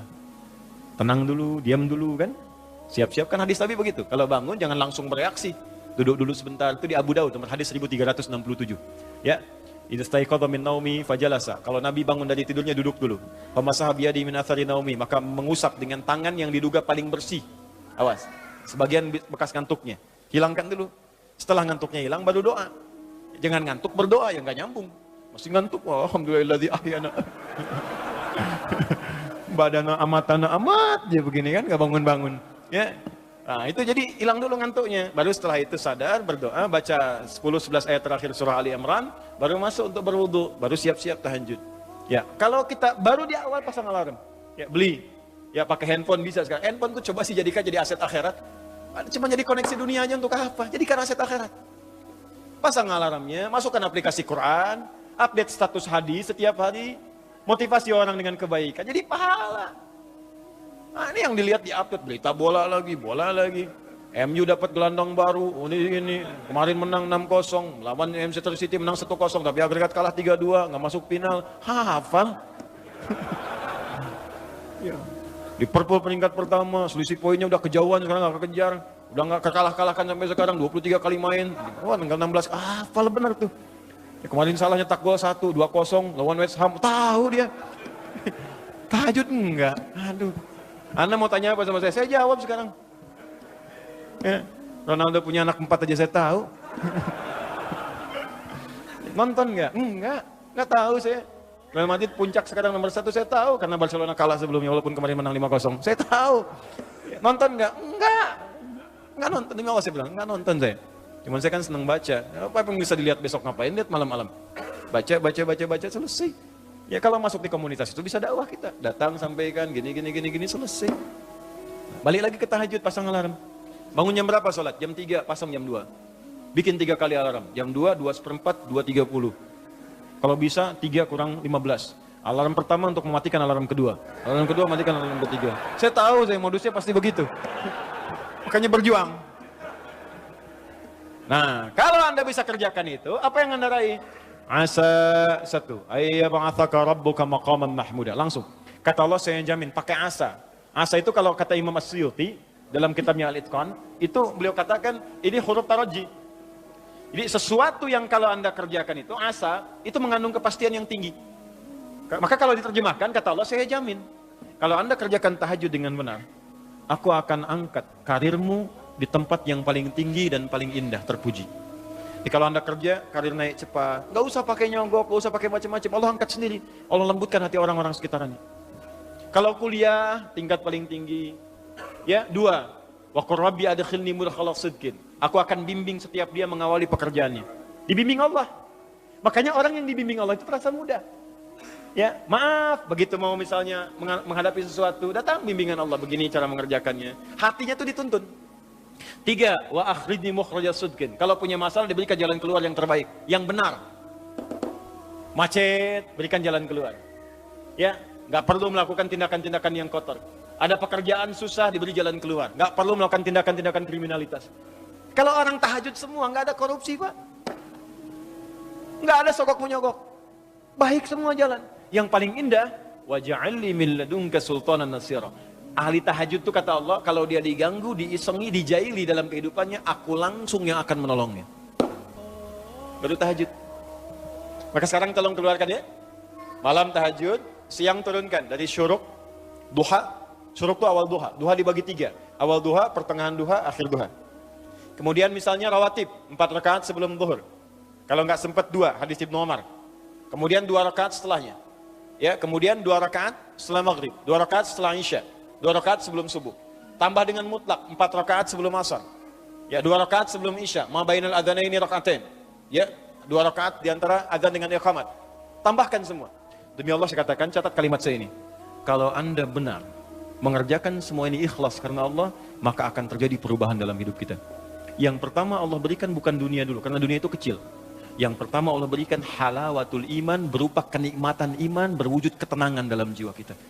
Kalau Anda tidak percaya silakan, kerjakan ini, maka akan hadir ketenangan yang tidak pernah kita rasakan sebelumnya. Kalau orang sudah tenang, Pak, itu kunci hidup tuh ketenangan. Masalah sebesar apapun tenang aja. Banjir, ya tenang aja. Jarang-jarang bisa berenang. Kamu ngapain lagi?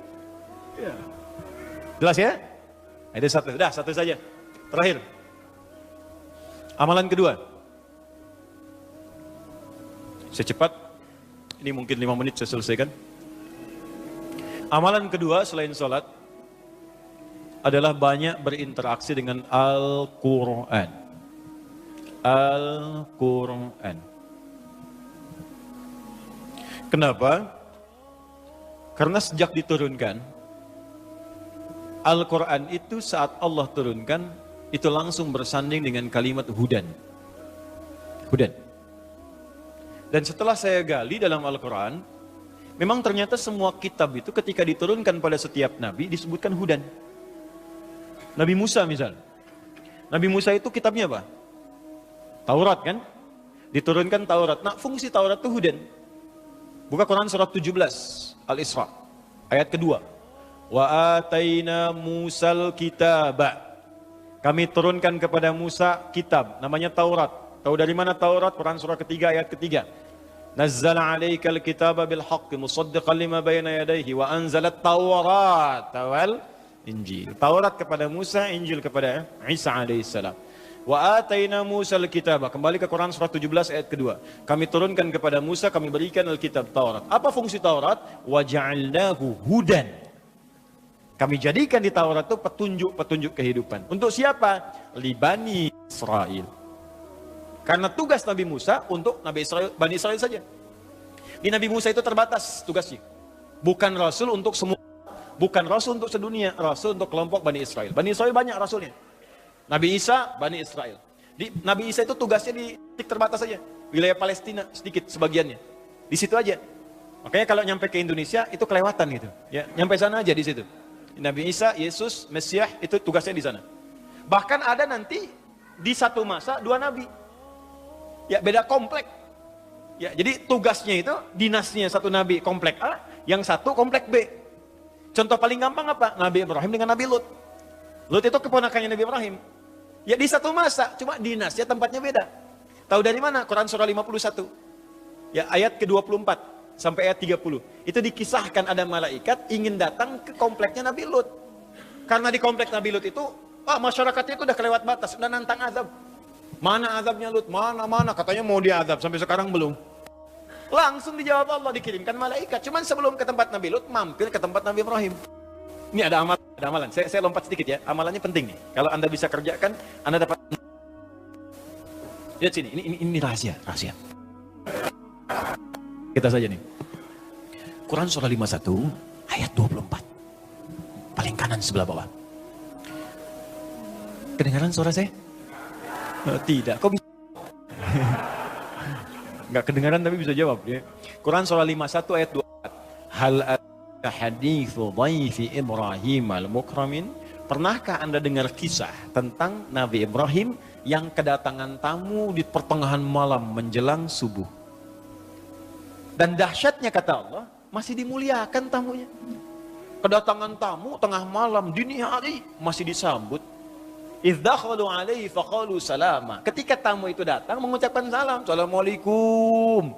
Waalaikum. Dijawab oleh Waalaikumsalam. Saya tanya pada Anda ya. Kalau ada 2:30 tuh 2:30. Tamu datang malam-malam. Ya. Assalamualaikum. Dijawab enggak? Enggak. Jawab aja dulu. Karena hukum menjawab salam itu wajib. mengucapkan sunnah. Quran surah keempat ayat 86. Wa idza huyyitum bitahiyyatin fahayyu bi ahsana minha. Kalau Anda diberikan penghormatan, salam jawab. Jawab aja dulu. Assalamualaikum. Waalaikumsalam. Assalamualaikum. Waalaikumsalam warahmatullahi. Assalamualaikum. Waalaikumsalam warahmatullahi wabarakatuh. Buka dong. Enggak. Jawab aja dulu.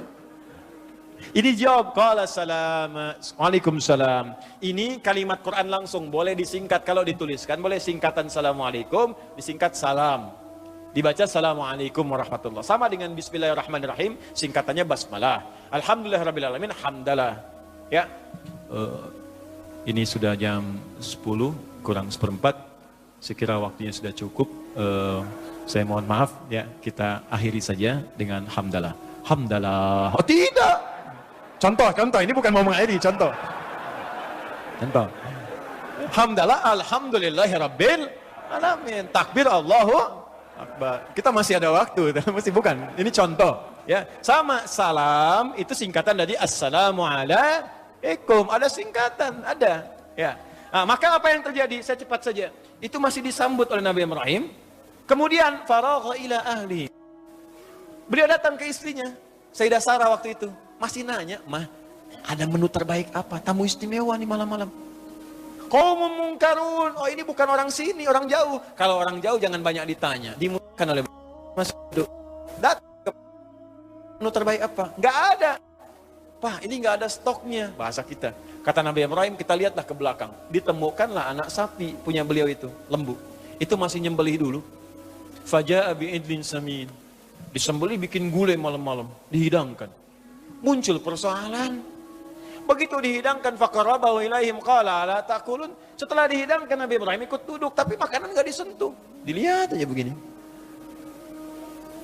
Diamati oleh Nabi Ibrahim, sudah enggak disentuh, ngelihat kaki ke bawah, kakinya enggak nempel ke lantai. Komplit itu mah. Baju putih, rambut panjang.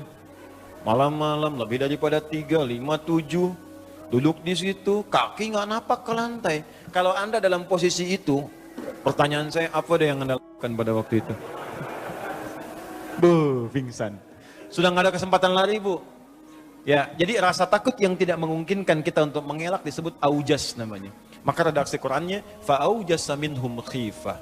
Maka takutnya udah nggak bisa ngelak. Di situ aja. Apa jawabnya? Qalu la takhaf. Wabasyaruhu bighulamin alim. Ini rahasianya. Ternyata itu malaikat yang sedang menyamar. Menjadi laki-laki datang bertamu. Mereka berkata, kamu jangan takut. Kami malaikat yang ditugaskan oleh Allah untuk bertamu mampir ke sini sebelum datang ke Nabi Lut. Bayangkan, orang mampir aja dijamu oleh Nabi Ibrahim, diservis oleh beliau dengan servis yang tidak biasa. Salam dijawab, datang disempurnakan, diberikan segala hal yang nikmat. Apa balasan Allah? Karena beliau mengerjakan yang tidak biasa, maka Allah memberikan balasan yang tidak biasa. Wabasyaruhu bighulamin alim. Maka istrinya Sayyidah Sarah yang divonis secara medis dan klinis mandul, tak mungkin punya keturunan, diberikan kabar pada saat itu. Kamu akan punya keturunan. Dibalas. Sudah monofos, gak mungkin punya keturunan. Ada faktor lain secara klinis, gak mungkin. Maka turun jawaban Allah. Ketika Anda mengerjakan amalan yang tidak biasa, maka Allah pun memberikan jawaban yang bahkan mustahil menurut kebanyakan orang. Itu rumus Quran. Ini rumusnya begini. Kalau Anda sedang punya persoalan yang berat, yang tidak biasa bagi sebagian orang, maka cari amalan-amalan yang tak biasa. Orang tidur malam Anda bangun. Orang makan Anda puasa. Orang baca Quran 1 halaman Anda 1 juz, kejar. Dan niatkan untuk memohon kepada Allah solusi dari setiap persoalan yang Anda alami. Itu yang dimaksud di Quran surah kelima ayat 35. Itu yang dimaksud tawassul dengan amalan. Ya ayyuhalladzina amanu taqullaha wabtaghu ilaihil wasilah. Cari wasilah. Ya. Nah, apa gambarannya di sini? Yang mau saya katakan, kembali teman-teman sekalian, setiap nabi dapat kitab. Setiap kitab itu hudan. Beruntungnya kita, hudan yang diberikan kepada nabi kita yang paling istimewa. Nabi Muhammad SAW, namanya Al-Quran, dan ketika diturunkan disebut hudan. Buka Quran surah kedua ayat 185. Karena nabinya istimewa, turunnya di waktu yang istimewa. Malamnya istimewa, langsung malam Al-Qadar. Waktunya istimewa hari Jumat, langsung Sayyidul Ayyam. Bulannya istimewa Ramadan, Sayyidul Syuhur. Diturunkan melalui malaikat Jibril, langsung naik status jadi Sayyidul Malaikah. Diturunkan pada Nabi Muhammad, langsung naik status jadi Sayyidul Anbiya wal Mursalin. Diturunkan di Mekah, Mekah Mubarakah. Diturunkan di Yathrib, berubah jadi Madinah Munawwarah. Saking dahsyatnya Quran, begitu turun, apa yang dahsyat di Quran sampai merubah semua jadi cahaya itu, kata Allah, perhatikan, Syahrul Ramadan alladzi unzila fihi al-Quran hudan linnas. Aku turunkan Quran di bulan Ramadan yang istimewa. Ternyata kata Allah, semua isi Quran dari Al-Fatihah sampai An-Nas itulah hudan, petunjuk hidup kita ada di situ semua. Jadi, kalau Anda ingin bahagia, ada di Quran caranya. Anda punya masalah apapun, solusinya ada di Quran. Anda ingin nikmat, ada di Quran. Cara ibadah, ada di Quran. Ternyata masalah hidup kita, solusinya semua di Quran. Ada semua, Pak. Makanya saya punya keyakinan, hakul yakin. Masalah itu nggak pernah tuntas. Bukan karena kita kurang hebat. Karena Qurannya nggak pernah dibaca. Nggak dipelajari. Quran itu kan turun di jahiliyah, Pak. Sebagai penutup. Bukan di Romawi yang sudah maju. Bukan di Persia yang sudah hebat. Jahiliyah yang paling tertinggal. Semua kriminal ada di situ. Pemabuk paling dahsyat di situ ada. Orang jahiliyah, ini info aja ya. Orang jahiliyah, pemabuk pemula itu 5 kali mabuknya sehari. Pezina nggak usah ditanya. Preman komplit. Cari begal, sekampung ada semua. Tukang begal semua. Pembunuh ada. Di sini mati, sana mesti tewas. Ada semua di situ. Titik nadir yang paling tinggi, makanya disebut jahiliyah. Jahil itu untuk ke orangnya, jahlun sifatnya, pakai tak gabungan. Jahiliyah. Jadi kalau Anda nyari sifat buruk, ada di situ semua. Orangnya kumpul di situ. Ada semua. Dan Quran turun di situ. Tapi apa yang terjadi? Begitu Quran turun, diajarkan oleh Nabi, diikuti oleh mereka. Keluar dari jahiliyah menjadi khairu ummah. Kalau Anda cari orang paling jujur pada masa itu, adanya di situ. Cari orang paling sabar, ada di situ. Cari orang paling dermawan, ada di situ. Cari orang paling hebat, ada di situ. Disaksikan, langsung turun persaksian dari Allah. Turun Quran surah ketiga ayat 110. Paling kiri sebelah atas di mushaf. Kuntum khairu ummah, ukhrijat linnas. Kalian umat terbaik. Bayangkan dari jahiliyah berubah jadi khair ummah. Yang tadinya banyak kekacauan di rumah tangga jadi paling harmonis. Tadinya banyak kacau Pak rumah tangga itu. Jahiliyah itu kalau bosan suami istri malam, itu besoknya bisa tukeran. Aku bosan sama kamu, aku juga. Udah tukeran, sama tetangganya tukeran besoknya. Bisa begitunya. Mabuk udah keseharian. Kalau nggak mabuk gak keren jahiliyah.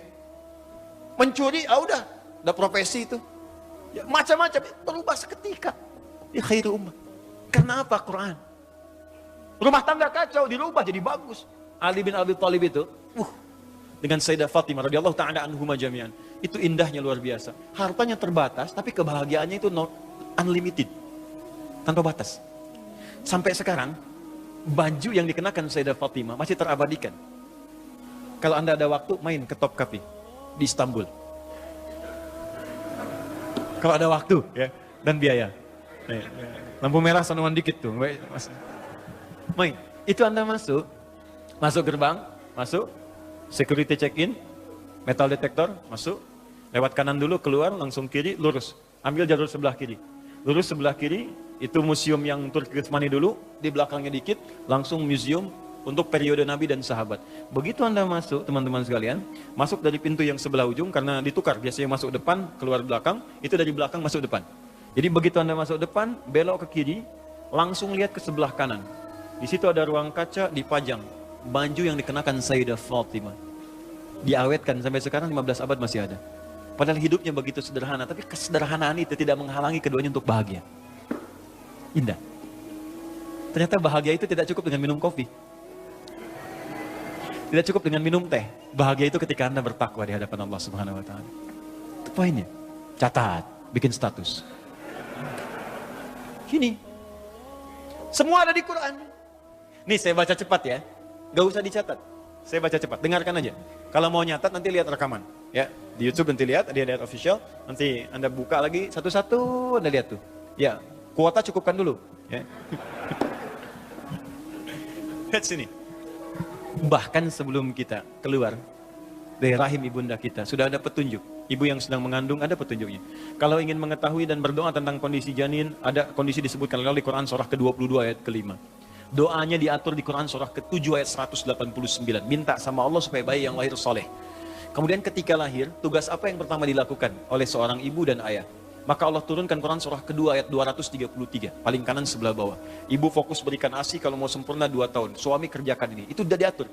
Begitu 2 tahun, pendidikan apa yang pertama diberikan kepada anak supaya taat kepada Allah, gampang dekat dengan orang tua dan dengan lingkungan baik. Turun Quran surah 31 ayat 13 sampai dengan 19. Begitu dia beranjak kemudian sampai titik dia mau menjelang baliknya dan dia mau sekolah dengan yang formal, maka turun ketentuan lagi. Ini ajarkan ini doanya, ini caranya supaya dia paham dalam pelajaran. Turun Quran surah 9 ayat 122. Dia boleh dapat ilmu tapi iman juga harus kuat. Turun Quran surah 58 ayat ke-11. Caranya Quran surah 96 ayat 1 sampai dengan ayat 5-nya. Tingkatkan takwanya supaya ilmunya juga dapat. Turun Quran surah kedua akhir ayat 282. Lalu dirinci amalan-amalannya sampai dimudahkan oleh Allah. Kalau dia bahkan menghafal Quran pun diringankan oleh Allah cara menghafalnya. Turun Quran surah ke-75 ayat 16 sampai dengan 18-nya. Kemudian naik lagi. Ada dia semakin naik, semakin tinggi, mungkin dia mulai merantau. Ya, sekolah di kampusnya bukan di tempat dia. Pergi ke Jakarta, pergi ke Eropa, pergi kemana-mana. Kata Allah, kalau kamu pindah kemanapun, pasti akan dapatkan kultur yang berbeda. Masyarakat yang tidak sama. Jaga takwamu begini caranya. Turunkan Quran surah 49 ayat 13. Kadang-kadang ketemu jodohnya. Saat ketemu jodoh, kamu ta'aruf jangan lama-lama. Siapkan lamaranmu, carikan kemudian maharnya, dapatkan yang terbaik. Quran surah keempat ayat keempat. Lakukan pernikahan, Quran surah ke-30 ayat 21. Saat mau nikah pun diberikan pelajaran. Kalau jadi suami, ini tugas kamu di awal. Istri tugasnya ini. Kalau nanti ada masalah, ini masalahnya. Dirinci oleh Quran. Dari mulai masalah salah komunikasi yang tidak sempurna, sampai persoalan yang sulit diselesaikan, begini caranya. Turun Quran surah keempat ayat 34 sampai 35. Bahkan dalam kondisi pun pecah, nggak bisa diselesaikan berdua, ini cara mencari orang bijak untuk menyelesaikan masalah di rumah tangga. Tadi surah 4 ayat ke-35-nya. Sampai diterangkan, kamu kalau sudah menikah laki-laki tugasnya begini, cara mencari nafkahnya ini yang standar. Quran surah kedua ayat 168. Kalau pengen cepat baru bergerak, rezekinya cepat. Quran surah kedua ayat 172. Kalau lebih cepat lagi belum bergerak, rezeki datang. Quran surah 7 ayat 96. Tapi jangan kamu kira saat bekerja akan biasa-biasa, akan ada tantangan. Mungkin ada yang tidak suka dengan engkau, persaingan yang tidak sehat. Kadang-kadang kau yang tender tapi hasilmu diambil oleh orang lain. Mungkin terjadi. Ujiannya pelajari. Dari mulai ujian ringan sampai berat. Quran surah kedua ayat 214. Solusinya di Quran surah ketiga ayat 142. Turunannya di Quran surah kedua ayat 155 sampai 157. Kemudian cara amalan menyelesaikannya Quran surah ke-7 ayat 79 sampai 81. Kalau sulit zikirnya dari Quran surah ke-21 ayat 87 sampai dengan 88. Ibu yang tinggal di rumah kadang merawat anak jangan dikira mudah. Mungkin dia bisa menangis atau berkata dan sebagainya. Turunannya di Quran surah ke-17 ayat 23 sampai dengan 27. Kadang-kadang ibu capek, lelah, sakit ringan-ringan, ada zikir Nabi Ibrahim. Quran surah 26 ayat ke-80. Kalau sakit ya kata dokter ini nggak bisa nih, nggak ada obatnya. Jangan percaya, pasti ada obatnya. Corona aja dalam sekian hari ada obatnya. Ya, aku turunkan kata Allah zikir Nabi Ayub yang kalau ada orang sakit nggak sembuh pun kata dokter, aku berikan kesembuhan yang sama seperti Ayub. Zikirnya di Quran surah 21 ayat 83 sampai 84. Sudah berumah tangga, belum ada tanda-tanda keturunan. Dokter mengatakan ini nggak bisa, nggak ada yang nggak bisa. Amalkan zikir Nabi Zakaria alaihissalam. Amalan di Quran surah ketiga 38 sampai 39. Doanya Quran surah 19 ayat 2 sampai dengan ayat 15-nya. Kemudian Anda beranjak lagi sampai kehidupan nyaman, usia 40 tahun sudah sukses, orang tua masih ada. Kata Allah, jangan cukupkan kesuksesanmu untuk dirimu sendiri. Bawa orang tua dalam kesuksesanmu. Minimal kamu doakan dia. Turun bimbingan Quran surah ke-46 ayat 15. Sampai Anda sudah semakin sepuh, jangan dikira kemudian Anda akan sadar selamanya. Mungkin ada yang kembali seperti kebiasaan anak kecilnya. Turun Quran surah ke-22 ayat yang kelimanya. Sampai di ujung senja Anda, jangan bayangkan Anda hidup selamanya. Anda mungkin akan wafat. Karena itu kata Allah, pelajari cara wafat. Anda mau ke sini buka peta. Peta ke Mesin Nurul Hidayah, nyampe cepat. Anda mau meninggal, kok nggak dibuka petanya? Maka Allah turunkan peta kewafatan, peta sakaratul maut. Ya diturunkan caranya. Kalau ingin nikmat-nikmat, tenang, cara meninggalnya enak, buka Quran surah 89 ayat 27 sampai 30. Di situ ada cara husnul khatimah dengan panggilan ya ayatuhan nafsul mutmainnah. Kemudian kalau Anda tidak siap-siap dengan itu semua, maka resikonya tinggi. Bisa sambil dipukulin malaikat. Wah, pukul depannya, pukul belakangnya. Sampai masuk ke alam kuburnya, maaf, pelajari bagaimana persiapan ke alam kubur. Kalau ingin terang, nikmat, semua nikmat diberikan, saking gembiranya pengen mengatakan kepada keluarga tapi nggak bisa. Ayo cepat sini, di sini enak. Kalau bisa cepat nyusul ke sini. sini. Pelajari Quran surah ketiga ayat 169 sampai 172-nya. Tapi kalau Anda sembarangan dan tidak disiapkan, Allah turunkan kisah Fir'aun. Kalau kamu pengen seperti Fir'aun, aku tampakkan neraka pagi dan petang di alam kuburmu. Buka Quran surah Al-Mu'min, surah ke-40 ayat 45 sampai dengan 46-nya. Anda berkata tentang, ya Allah bagaimana setelah alam kubur terjadi? Ada kiamat, diturunkan bimbingan tentang kiamat, satu surah sekaligus. Surah ke-75, supaya kita siap-siap dengan keadaan itu, walaupun kita mungkin wafat sebelum itu terjadi, kalau benar-benar beriman kepada Allah.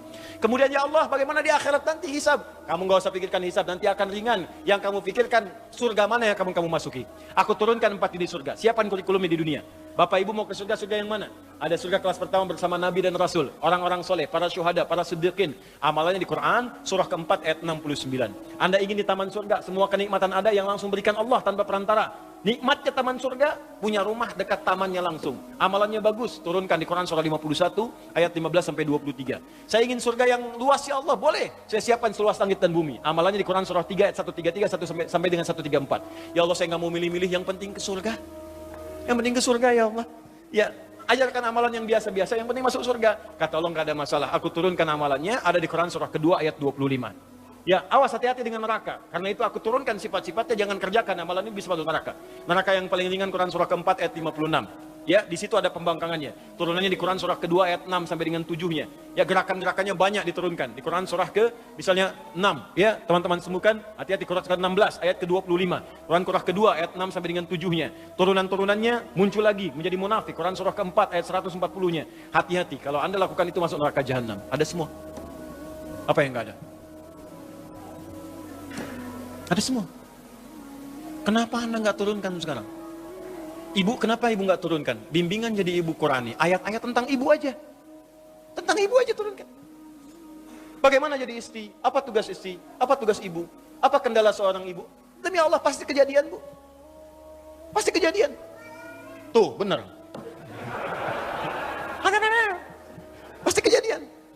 Quran tuh detail sekali. Dari mulai mengandung, menyusui, lahir, sampai anak bermasalah. Ada semua. Kenapa nggak Anda keluarkan? Anda berapa tahun jadi ayah? Kenapa nggak dikeluarkan bimbingan jadi ayah? Kenapa nggak dikeluarkan bimbingan nafkah? Ada semua. Jadi kalau kita susah, yang salah bukan Allah. Allah pun sudah jawab di akhir ayat Quran surah kedua, akhir ayat 185. Yuridullahu bikumul yusra, wala yuridu bikumul usra. Kata Allah, Allah menginginkan semuanya mudah, bukan susah. Jadi kalau Anda hidup susah, yang salah bukan Allah. Anda sendiri yang nggak baca petunjuknya. Jangan salahkan Allah. Kenapa saya begini ya Allah? Bukan saya, Cepi, kamu yang salah. Kenapa kamu nggak baca? Aku turunkan, aku paksa bahkan. Makanya wajib itu dipaksa. Bahkan diancam dengan dosa itu. Kalau kamu kerjakan dosa, sebetulnya yang penting bukan dosanya. Yang penting itu Allah menginginkan rahmatnya. Karena rahmat Allah melebihi iqabnya. Itu poinnya. Karena itu sekarang yuk mendekat kepada Quran. Baca dulu, karena membaca itu pengantar untuk paham. Setelah itu ngaji, tilawah. Ya, jangan tinggi-tinggi dulu Pak, jangan tinggi-tinggi. Yang kita kerjakan ya harian. Antum apa nih aktivitasnya? Pebisnis, keluarkan ayat bisnis. Buka hadisnya. Antum di birokrasi, keluarkan ayat birokrasi. Ada kok ayat pemerintahan. Diplomasi ada, makanya diplomat kita ulung semua. Ya, Amr bin As itu dari Afrika Utara, dari Mesir ke Syam. Diplomasi jalan itu, diplomasi ekspedisi itu. Itu muslim semua setelah itu, maju semua. Silahkan cek sekarang. Mesir, Libya, Tunisia, Maroko, Aljazair, sampai ke Syam. Ya, Jordania, Palestina, Syria, Libanon, muslim semua. Bukan karena muslim, ya maju juga pada saat itu. Ini informasi aja ya. Dulu zaman itu, Afrika Utara itu provinsi. Afrika Utara provinsi. Sampai ke masa gubernurnya Musa bin Nusir, jenderalnya Tariq bin Ziyad. Yaman provinsi. Gubernurnya Mu'adz bin Jabal. Provinsi, sekarang jadi negara. Dan makmur semua. Spanyol dulu, Andalusia, kiblatnya Eropa. Kita mendambakan itu. Dan kita itu muslim paling besar di dunia. Tapi mana isi Qurannya? Dan itu disupport oleh undang-undang kita juga. Itu bahkan negara pun undang-undangnya mensupport kita. Supaya kita soleh. Coba buka pasal 29 ayat 2. Ayo ngajinya pakai undang-undangnya. Negara menjamin kemerdekaan tiap-tiap penduduk untuk memeluk agamanya masing-masing dan beribadah menurut agama dan kepercayaannya itu. Dijamin oleh negara. Makanya kita ngaji ini kan ibadah, negara menjamin kita ngaji. Baca Quran dijamin, sholat dijamin. Makanya negara bikin depag. Depag itu kalau Anda lihat sejarahnya, Kemenag itu apresiasi negara kepada umat Islam, dibikinlah depag. Buka sejarahnya. Karena kita toleran, bukan cuma Islam saja, ada saudara-saudara kita sebangsa di sini. Ada yang Kristen, ada yang Hindu, yang Buddha, maka dibikin kemudian divisi di situ. Ya, dirjennya ini, ininya ini, ada bagian direktorat yang Muslim, direktorat yang Kristen, yang Hindu, yang Buddha, supaya kita bisa sebangsa setelah akhir berhubungan dengan baik, toleransi yang paling indah. Tapi keislaman kita dijamin, dan kita pun gak boleh ganggu saudara kita yang lain. Jadi jangan ganggu, kalau ada orang mau ibadah ke gereja, biarkan. Ya, di pura biarkan. Hormati mereka. Lakum dinukum waliyadin. Tapi menghormati itu juga tidak harus ikut-ikutan. Wah, ini orang lagi ibadah kok azan di gereja, yang gak nyambung. Hormati, kita pun menghormati. Dan disitulah hidup bertoleransi yang paling indah. Jadi itu Bapak Ibu sekalian, kalau ingin mendapatkan itu semua, maka mendekatlah kepada Allah dengan banyak menunaikan salat, kemudian banyak bertilawah Al-Quran. Ya.